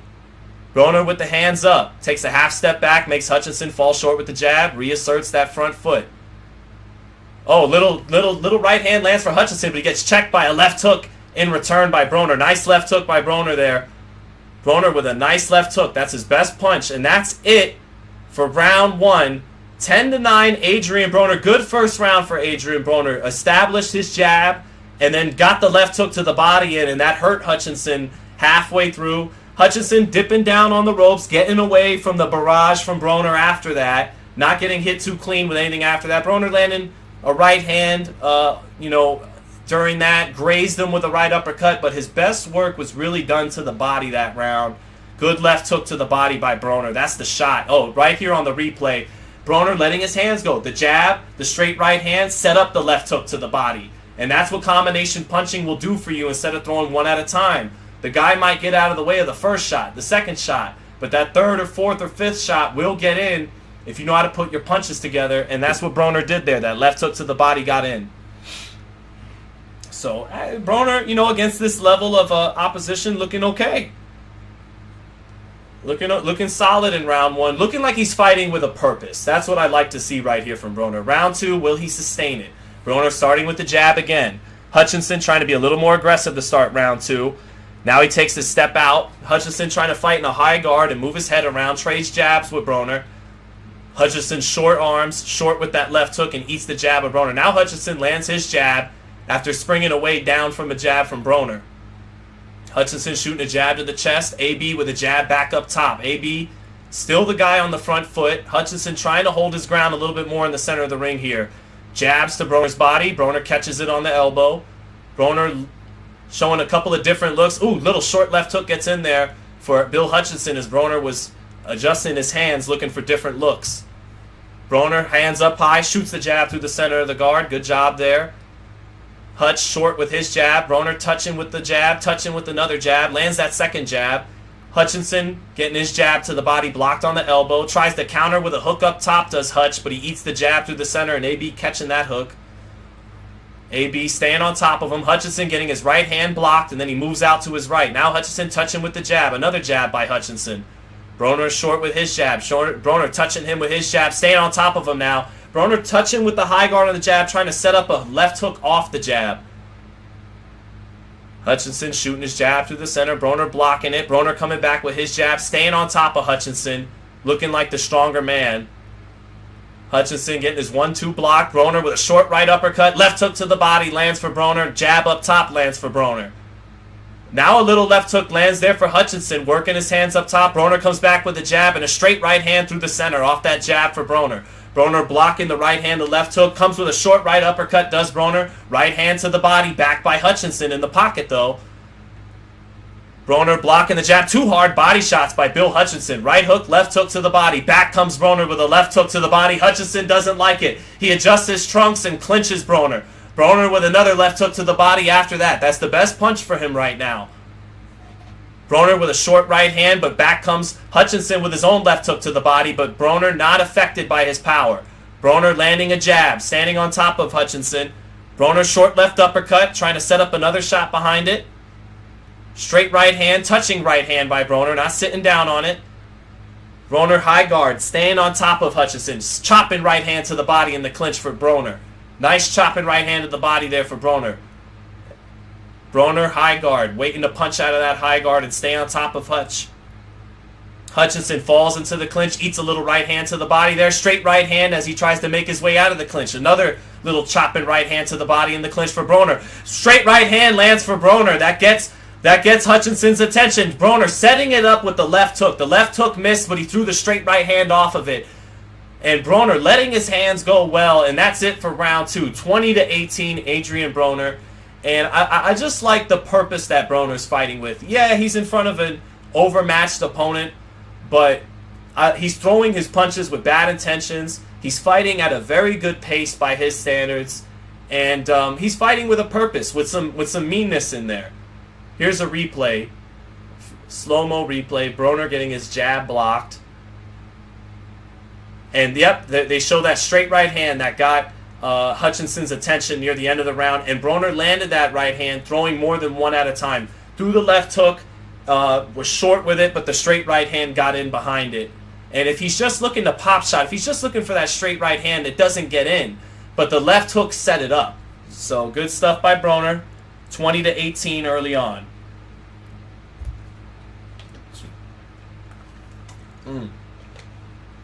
Hope you guys enjoying the commentary. Hit the like button if you are. There's 2,000 people in the chat now. All right, here comes Hutchinson out of the high guard, starting on the front foot, jabs to the body, jabs to the head, but Broner catching both. Now Broner drops that lead hand a little bit, getting away from the jab, shoots his own jab, a little short with it, but finding his range with it to set other things up. Ooh, sharp left hook, good hand speed by Broner tonight. Left hook back by Hutchinson. Hutchinson letting go of his hands in combination. Broner catching on the high guard, no problem.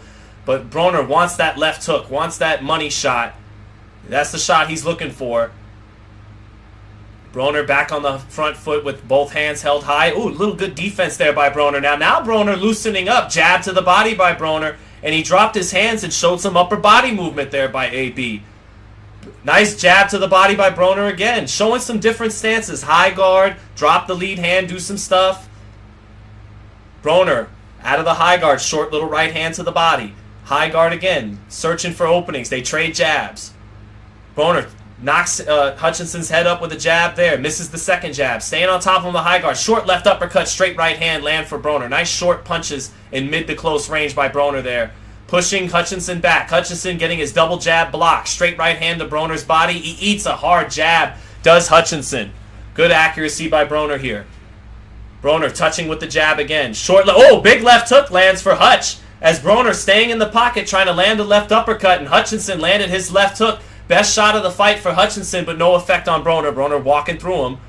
Hutchinson getting his right hand to the body block. Broner comes back with a right hand. Straight right hand up top lands for Broner. Not fully sitting down on it, just touching with it. Hutchinson coming back with a left hand. Broner blocking it, playing bully ball. Staying on top of Hutchinson, not respecting his power. Short left uppercut lands for Broner and a chopping right hand out of the clinch to the body. Left hook lands up top from Broner off a straight right hand. Hutchinson with the hands up to block, but it partially gets through. And the look on his face is that he doesn't like what he's receiving. Hutchinson, straight right hand to the body, but it grazes the elbows of AB in the center of the ring. Straight right hand lands for Broner. Left hook, straight right hand lands for Broner. Right hand lands for Broner and the left hook and a nice little combination to the body. Broner looking the best he's looked in a couple of fights. And I know level of opposition has to do with that. Nice right hand to the body by Hutchinson, getting back in close range and throwing a right hook to the body, but Broner smiles at him, letting him know that's not going to do anything. AB, high guard, staying in the kitchen, happy to stay in the pocket. Nice underhand right uppercut to the body by Broner. Left hook lands for Broner, eats a jab that knocks his head up, but comes back with a right uppercut to the body and a right uppercut up top to the head. And then he eats a jab, but Broner walking through whatever's coming back. Big left hook lands for Broner, timing Hutchinson in the exchange there as Hutchinson opened up with his left hand, and that does it for round number 3, 30-27 Broner. Hutchinson knocking AB's head up with a couple of shots here and there, but AB just walking right through them and then hitting him 2 or 3 times in return with sharp, good, accurate, good punch placement by Broner here. Whether it's the left hook to the body, whether it's some of those short right uppercuts, whether it's some of those short right hands that he doesn't get his lower half into, but he just touches with it and puts a stinger on you. Good inside work from AB. Showing flashes tonight of the old AB. So, good stuff here. Decent stuff here by Adrien Broner.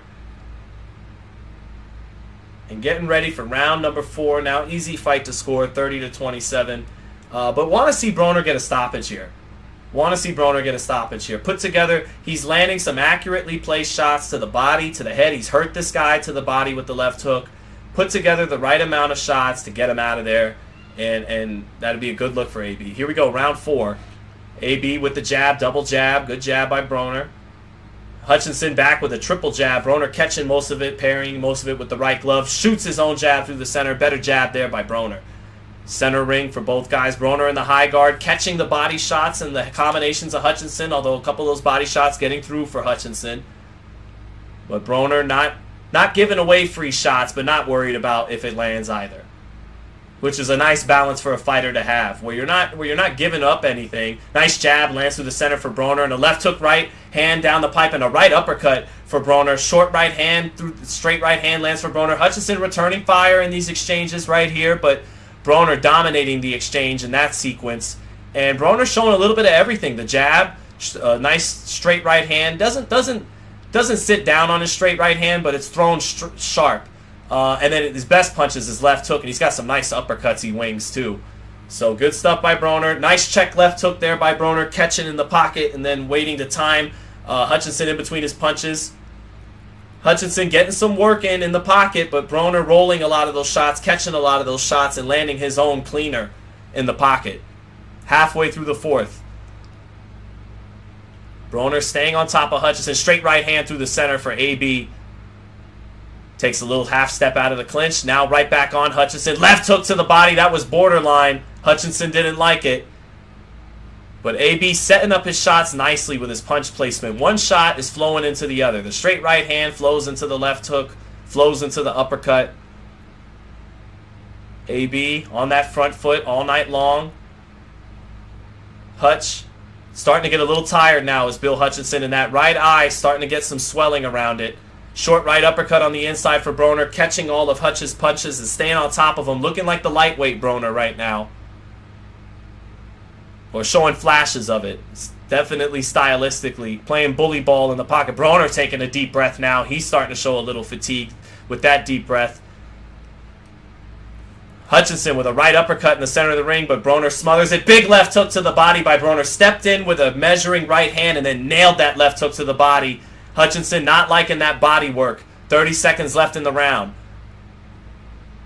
Broner with a nice left uppercut on the inside. Both guys stand up there in the high guard in the center. Hutchinson getting touched with a left hook as he tries to circle his way out to the left. Hutchinson landing his jab, but he's taking some deep breaths now. Left hook splitting the guard a little bit for Broner. Broner doing a beautiful job right now of touching with the right hand up top just to set up a left hook to the body. He's doing a very good job right now of letting one punch set up the next. And that does it for round 4, 40-36 Broner. Both guys starting to look a little tired now, taking a deep breath. Hutchinson, though, might be starting to break down a little bit. If Broner can sustain his pace, he started taking some deep breaths too. But if Broner can fight through that and sustain his pace, he could get this guy out of here with those left hooks to the body. Got a super chat. Oh, Vanessa and Hunter. Good to see you guys. Thank you for the super chat. Can we get a Sean Z Tio versus Josh Taylor preview stream? I actually previewed that fight earlier in the stream, so go ahead and rewind if you'd like. I'm actually picking Tio by the upset because Taylor, despite his height, despite he has a good jab and good feet, he likes to trade. He likes to exchange. He's a tough guy. And I think that could work to his detriment at some point against Lopez, who's at his best being a counterpuncher. But thank you for the super chat, Vanessa and Hunter. And rewind if you want a little bit more in-depth on that fight. Here we go to round 5 now for Broner and Bill Hutchinson. Hutchinson still brave, coming forward, and he gets his jab countered by a straight right hand over the top by Broner. That time, Broner throwing that straight right hand over the top of the jab. Broner with a jab to the body, touching with a jab up top, parries and bats down the jab of Hutchinson in return. Oh, nice right hand lands for Hutchinson. Broner trying to step back and check him into a hook, but he stepped back and caught the right hand. Hutchinson with 2 body shots inside. Broner pushes him off to reestablish his distance. Touches him with a jab, touches him with another jab. They trade jabs. Broner's is better. Hutchinson stepping over to his right. Doubles up his jab. Broner eats that first one, then gets his head off the line. Right uppercut to the body for Bill Hutchinson as he steps inside. Hutchinson using his feet to bounce around right now as Broner just stays on the front foot. Broner jabbing on that front foot, lands that jab. Straight right hand lands for Hutchinson over the top of Broner's jab that time. Hutchinson with the fresher feet in round 5. Hutchinson maybe even on his way to winning his first round. They exchange right there. Hutchinson gets in his body shot, and AB a little short with the right hand up top. AB touching with the left hook up top, trying to set up the right uppercut. Hutchinson off with his left hook. Broner just a little bit off with his left hook as they exchange at long range there. Nice left hook to the body by AB. Touch with the straight right hand, the left hook up top, and then it set up the hook to the body. Then a touch, straight right hand up top for Broner. Back comes Hutchinson up top to the head. Right, sweeping right hand to the body for Bill Hutchinson. Broner staying on top of him. Jab lands for Broner. Right hand doesn't land. Hutchinson switching southpaw momentarily as he pivots his feet off and lands a right hand. Broner staying on top of Hutchinson. Right uppercut lands for Hutchinson through Adrien Broner's high guard.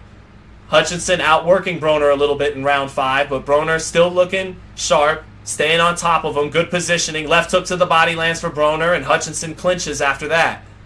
Minute left in the round. Hutchinson with that swelling around his right eye. That's from those left hooks. Broner touching with the jab. Back comes Hutchinson with a right hand to the body. That body shot smothered by Broner. Broner catching the jab on the high guard twice. Straight right hand lands for Broner after catching the jab twice. But that right hand doesn't have a lot of oomph on it, that straight right hand. It's the left hook or the uppercut for Broner, not the straight right hand. 30 seconds left in the round. More competitive round for Hutchinson. Straight right hand lands for Broner again. That little short straight right hand that he throws. Now a little left hook up top sets up a right uppercut to the body for Broner. 15 seconds left. Close round. Oh, nice left hook by Broner. And that caught Hutch's attention. Hutchinson a little buzzed. 10 seconds left in the round. Hutchinson reaching for a right hand. Got countered with a left hook. Got countered with the left hook again, reaching for a right hand. And that will do it for round 5. Broner wins that round, and Hutchinson takes a deep breath back to his corner. He was buzzed at the end of round 5 because, like I told you guys, it's that left hook for Broner or the uppercut. The straight right hand's not going to hurt anybody, but he does get, like that left hook that dropped Sean Porter in the last round of their fight. Broner taking a deep breath, getting a lot of water in the corner sprayed on top of his head. But yeah, Hutchinson trying to reach, because Hutchinson using his feet in that round a lot and had some success stepping around as Broner was stalking. But then that last 30 seconds, 20 seconds, from far out, he reaches with a right hand. Broner, still with the reflexes to snap his chin out of range, and then bang, snap that left hook in at the same time and caught Hutchinson reaching for that right hand and buzzed Hutchinson at the end of round 5. 50-45, Adrien Broner. Well over 2,000 people in the chat. Hope you're enjoying it. Go ahead and hit the like if you are. Round 6 now. And again, it's that left hook for Broner. Whether it's up top or to the body, that's the shot that's going to do it for him. It could be an uppercut too. But if Broner can get this guy out of here, it's all about that left hook for him. Straight right hand through the center for Broner. That touch straight right hand, again, doesn't throw his ass into it, his lower half. Doesn't put his legs into that straight right hand. Does put his legs into the left hook, into the uppercut. Touch straight right hand again for Broner. Nice jab for Broner, shooting through the center by Broner. Another little short right hand lands for Broner. Back comes Hutchinson trying to throw combinations through the center in return, but Broner catching him, blocking him. Hutchinson, nice little right hand through the center for Hutchinson. Off his jab, lands through the guard of Broner. Hutchinson's still busy in there at times, but not as accurate as Broner. Broner landing most of the head snapping shots, although Hutchinson here and there will get in his zone too. Hutchinson a little more busy than Broner up top, but Broner catching everything and being a little more accurate with his pop shots, mainly that straight right hand through the center. Now Hutchinson gets a right hand through the center guard, but nothing too flashy or eye-catching. Broner staying on top of him, staying in mid to close range. Oh, straight right hand lands for Hutchinson. Broner kind of walked into that one, trying to exchange right hands with him, and Broner shakes his hand. Oh, right hand lands again for Hutchinson. Broner walking into that one. That time not a straight right hand, but more of a looping right hand by Hutchinson. Hutchinson landing a left hook to the body, but eats a straight right hand in return for landing that hook to the body. Broner staying on top of him. Good left hook to the body by Hutchinson again. Threw that left hook to the body after missing the right uppercut up top. Used the momentum from missing that shot and swung it into the next punch to the body.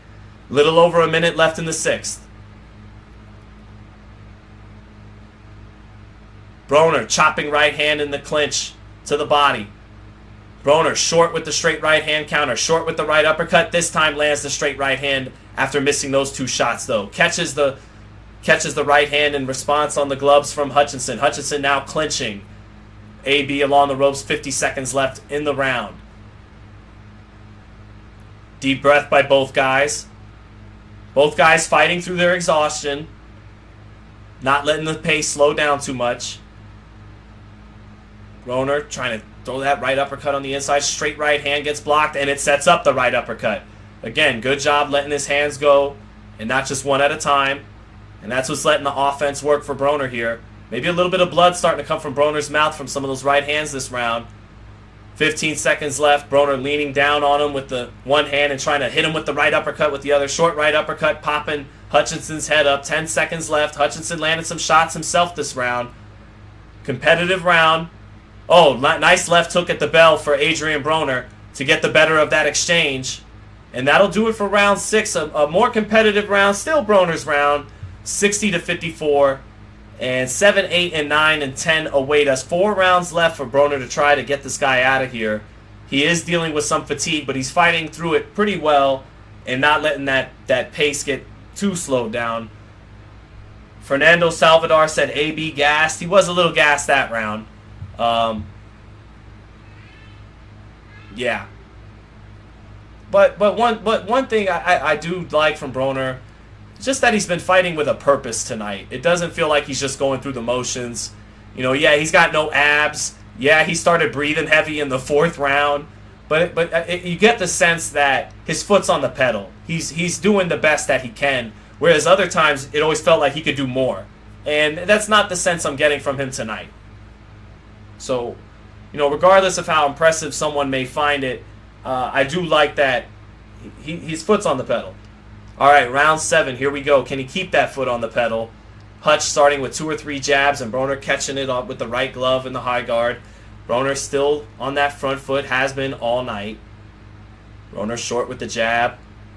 Hutch 2, 3 jabs. Broner parrying him with that right glove and the high guard. Now he lands his own jab as Hutch dips his head down, trying to get to the body. Hutch trying to reach with a right hand, and Broner trying to counter. Hutch getting his hands up in time to catch the counters.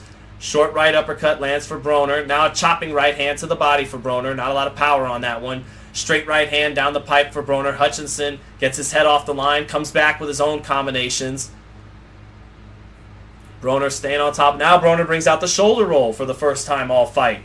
AB brings out the shoulder roll. Throws the right uppercut to the body. Now he picks that left hand back up. AB in the shoulder roll coming forward.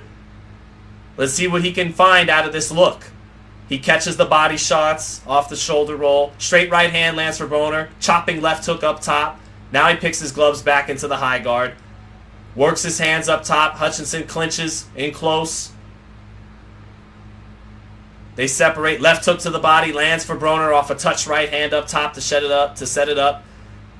Straight right hand up top for Broner. Lands. Hutchinson moving his head well to get out of the way. The left hook after it. He knows that's the knockout shot. Broner, straight right hand through the center, touching right uppercut after that. So good at that. Up top. Doom, doom. Hutchinson banging away against the high guard of Broner. Broner comes back, straight right hand, touches him right and knocks that head up. 2 body shots from Broner. Right hand, straight right hand up top for Broner. Hutchinson near the corner, clinching a little bit, chopping right hand to the body. Hutchinson takes a deep breath. Little left hook to the body. Hutchinson in retreat. Throws a get off me right hand to the body, but Broner's not getting off of him. Left hook lands for Broner in between Hutchinson's punches up top. Left hook lands up top again for Broner with a right hand. Little bit of hand speed, vintage hand speed there by Broner. Now Hutchinson a little bit hurt along the ropes. Eyes are starting to get a little weary. Hutchinson clinching, not wanting to let go. 45 seconds left in the 7th. Hutchinson trying to stay game in there. Short right uppercut to the body lands for Broner in the pocket. Hutchinson, tired attempts on his punches here. 30 seconds left in the round. Broner trying to chop with that right hand over the top. Little short right hook to the body for Broner. Stay to the body, Broner. Stay to the body. Stay to the body. Straight right hand lands for Broner. That touch right hand lets a little bit of a combination go up top. Chopping right hand to the body again, and Hutchinson clinches. 15 seconds left in the round. Ref separates him. 10 seconds left. Broner with a touch straight right hand. Let's go of a left hook, and that sets up another right hand in combination for Broner down the pipe. Hutchinson very tired to finish this 7th round. Good work by Broner to close the 7th round. Hutchinson sticks his tongue out, and that's it. 70-63, 7-0. Adrien Broner, again, it's could he get him out of there? Someone said this dude could be an auctioneer. Yeah, I know. I should maybe adjust the body, adjust the tone a little bit. Not sound like an auctioneer, but I'm sure we're good. Heading into round 8.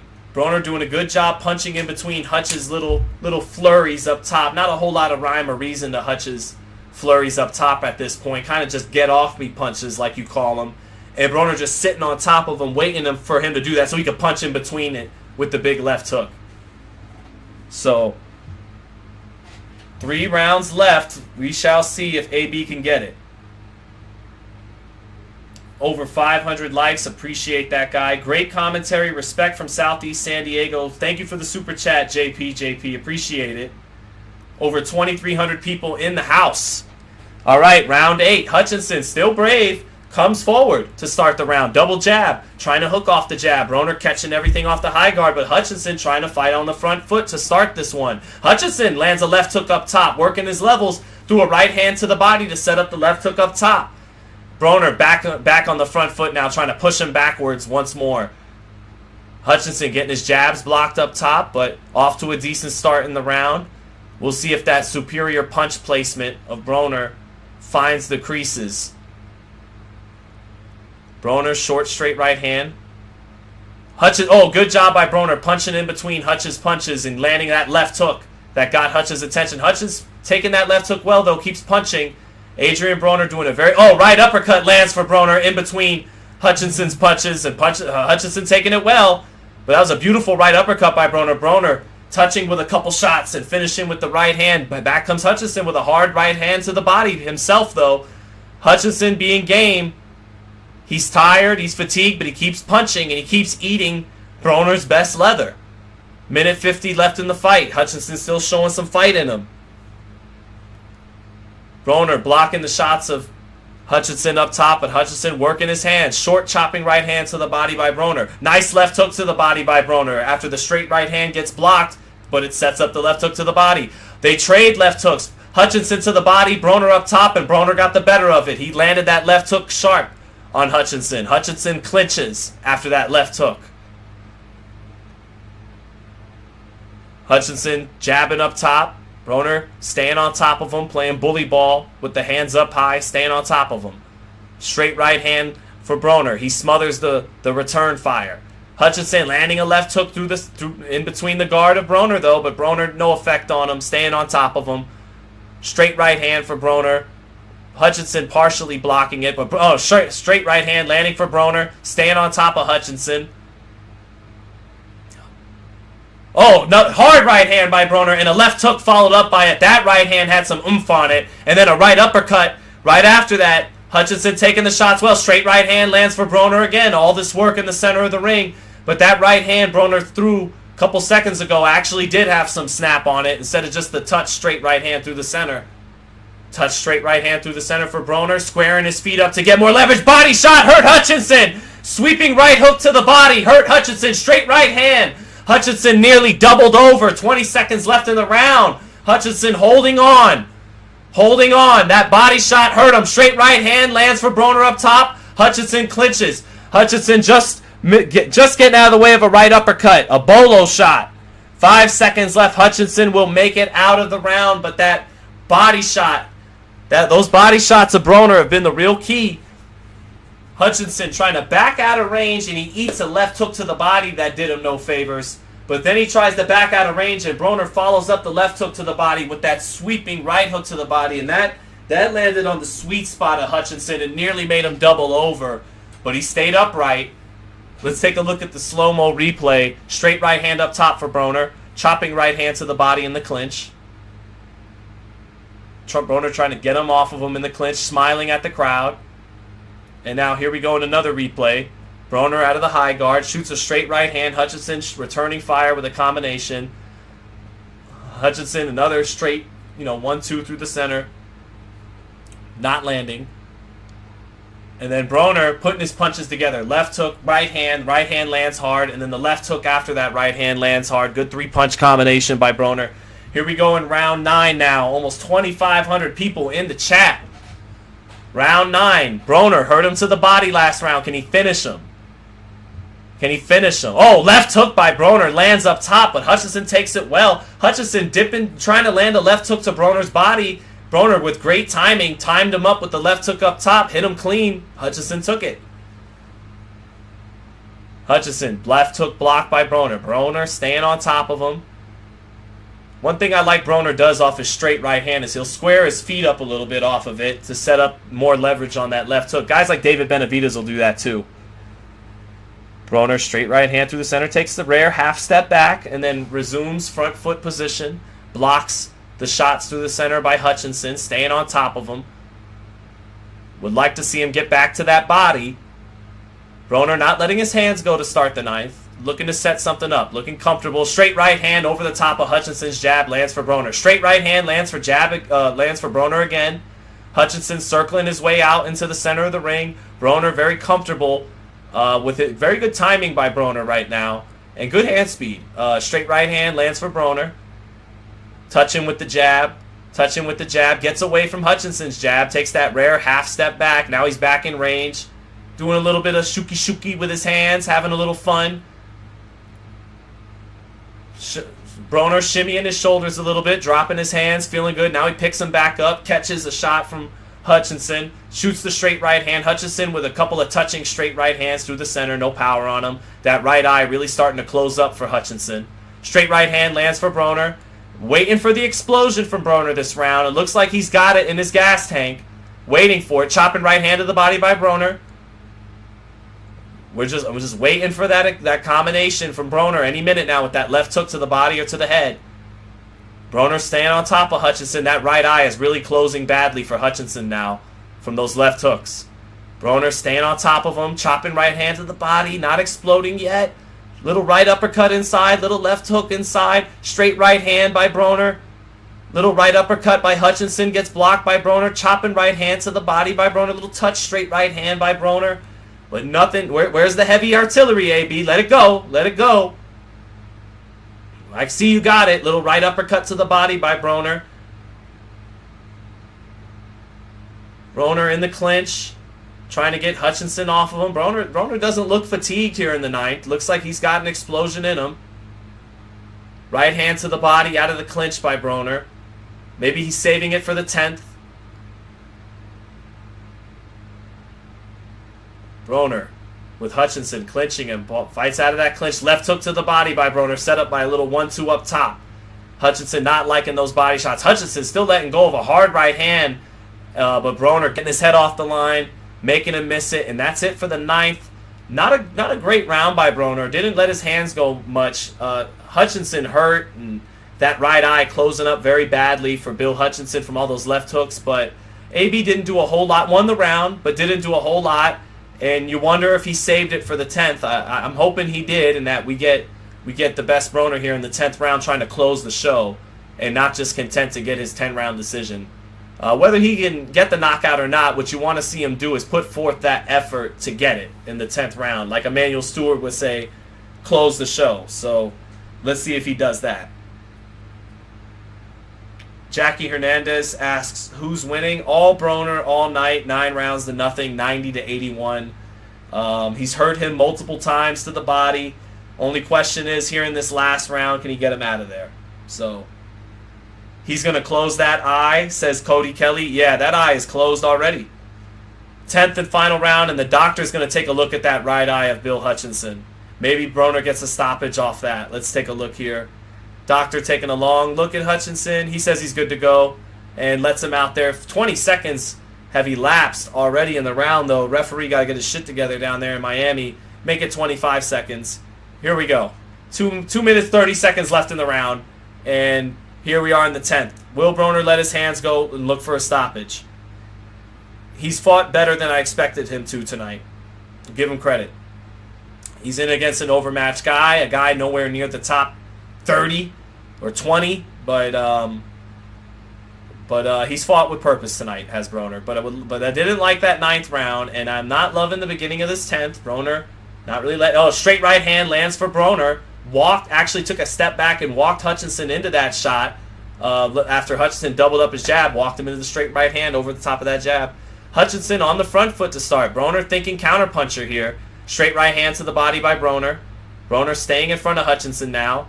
Hutchinson with a right hand over the top. Broner catching it on the high guard. Straight right hand for Broner. Little right hand to straight right hand to the body for Broner. Smothers the uppercut of Hutchinson. Almost halfway through the round. Little step back. Check left hook there by AB. Trying to punch in between Hutchinson's shots. Straight right hand lands for Broner in the center of the ring. Hutchinson with a little left hook up top. Landing on Broner's head. Up top his head. After shooting a straight right hand to the body and then moving out to the left in the center of the ring. Straight right hand lands for Broner as Hutchinson trying to bounce on his toes to his left and punch.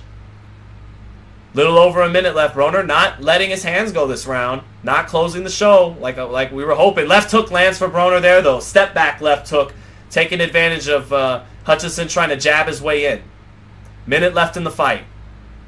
Little left hooks to the body there by Hutchinson underneath that straight right hand of Adrien Broner. Hutchinson with a little left hook up top lands in between Broner's high guard. Broner staying on top of Hutchinson but not active.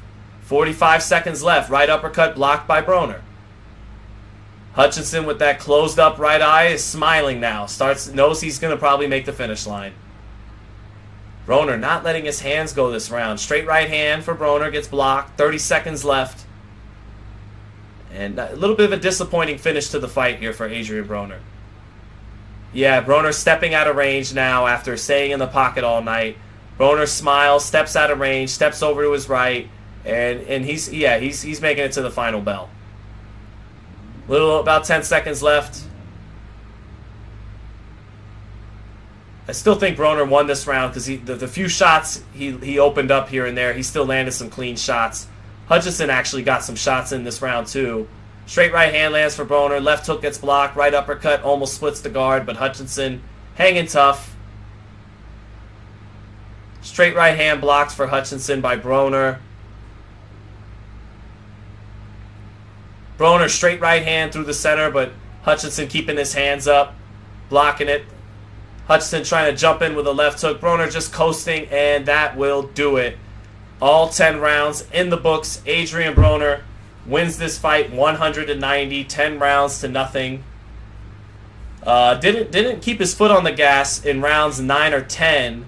Looked like he could have if he really wanted to empty the tank. I wish he would have. But he goes the distance with Bill Hutchinson.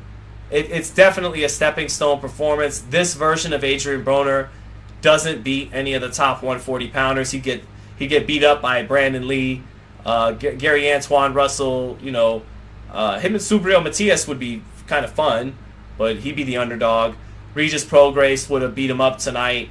Tio or Taylor, same thing. But this was Broner in those first 8 rounds fought with more purpose than I've seen him fight with in a long time. It looked like he wanted to be there.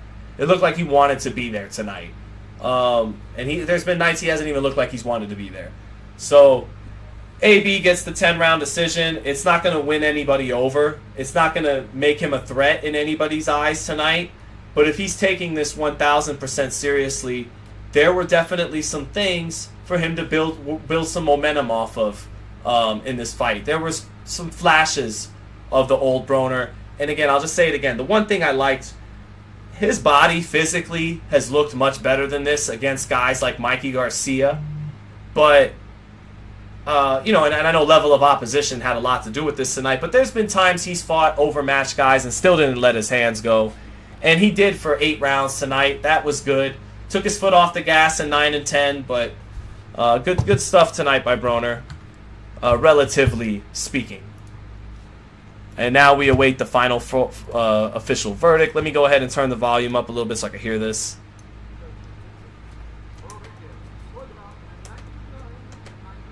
99-91. So a judge found a round for Hutchinson. Not mad at it. 99-91. For your winner, by unanimous decision.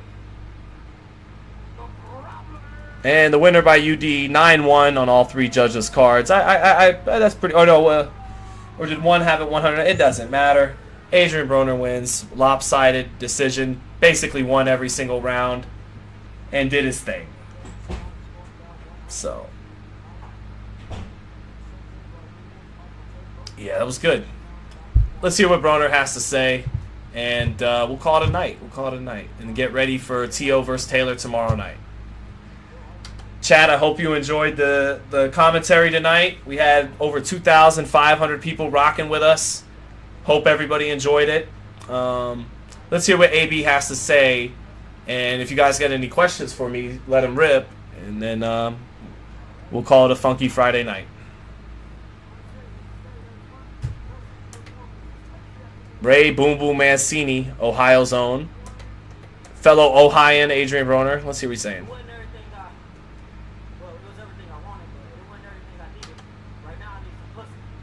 Broner says right now he needs some pussy. That's his first reaction. He said, I pretty much did everything I want.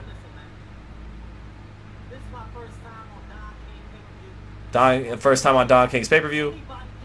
Anybody can get it. Dominicans, Americans, Mexicans. He said an attorney just got it.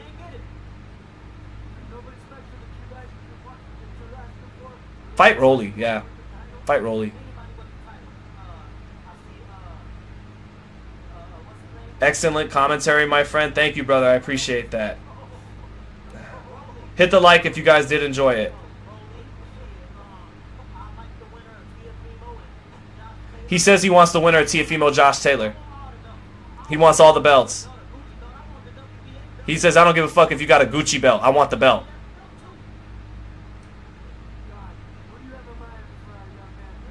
Don King's getting a kick out of it. Good night, Spit Six. Thank you, brother, for being in the chat tonight. Have a good one. Hardcore Boxing News. Appreciate it, man. Andre Berto. Is that really you, Andre Berto? If it is, shout out, champ. Because sometimes we have fighters in the chat, guys. That might actually be Andre Berto. I wouldn't hold my breath, but Mr. Quake said, I had fun, Sean. That's what it's all about, man. You guys having fun.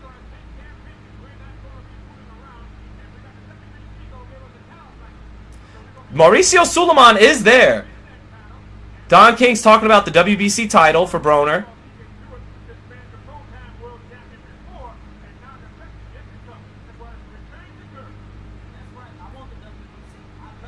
Adrien Broner says, I want the WBC. I love the WBC. And Mauricio Suleiman, for some fucking reason, is in the ring tonight.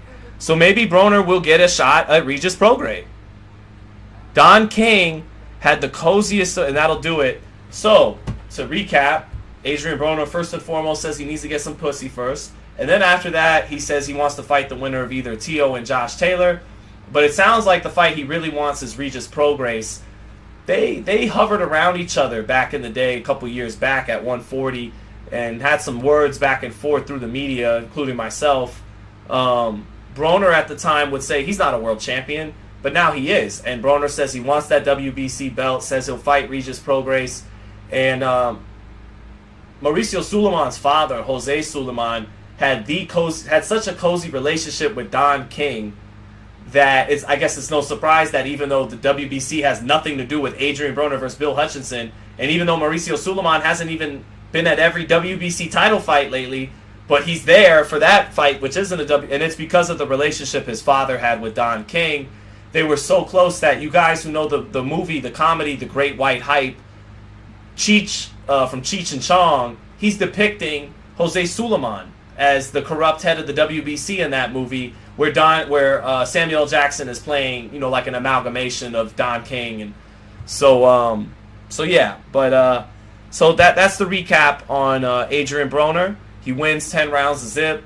Says he wants Regis Prograde first and foremost. He's got the hookup. He's got the plug. He's got Mauricio Suleiman there, whose daddy was like this with Don King. So Don might be able to pull them strings. I mean, Bermain Stavern was the WBC mandatory for Deontay Wilder for absolutely no reason other than Don King. So Broner Prograis might be the fight. Bill Haney is on hand in New York for Tio versus Taylor. That might tell you they're going the top rank route, Devin Haney, instead of going into the zone and fighting Regis. Regis ain't gonna fight any of the PBC guys on the zone. He's not gonna get Rolly or Matias or Gary Antoine. So maybe it is Regis versus Broner. It's Don King on the zone. I wouldn't be surprised, actually. So I think Broner would lose that fight. I think Broner needs another fight or two to have any hope in that fight. But I'll watch it. I'll do a round by round for it.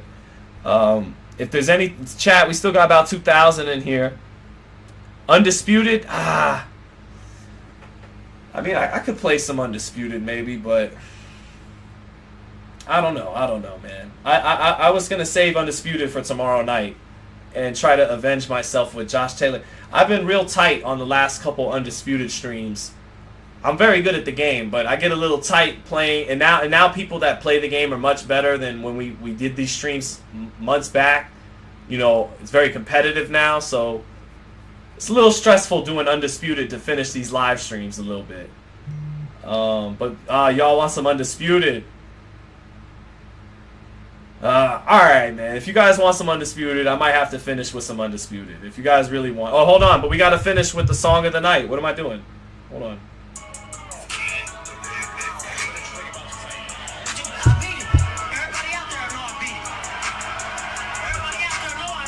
We beat him tonight.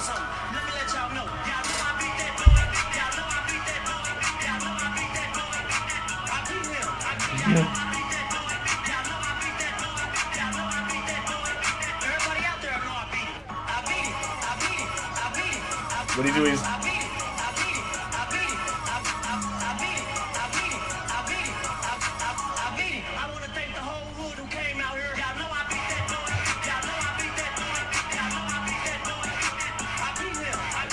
This is how the intro was supposed to go, by the way.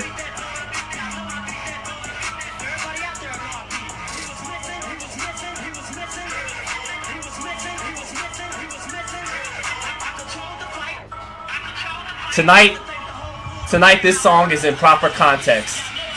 He did beat that boy. Alright. Maybe we should just end the chat on that. That was probably the high point. That was probably the high point. As a matter of fact,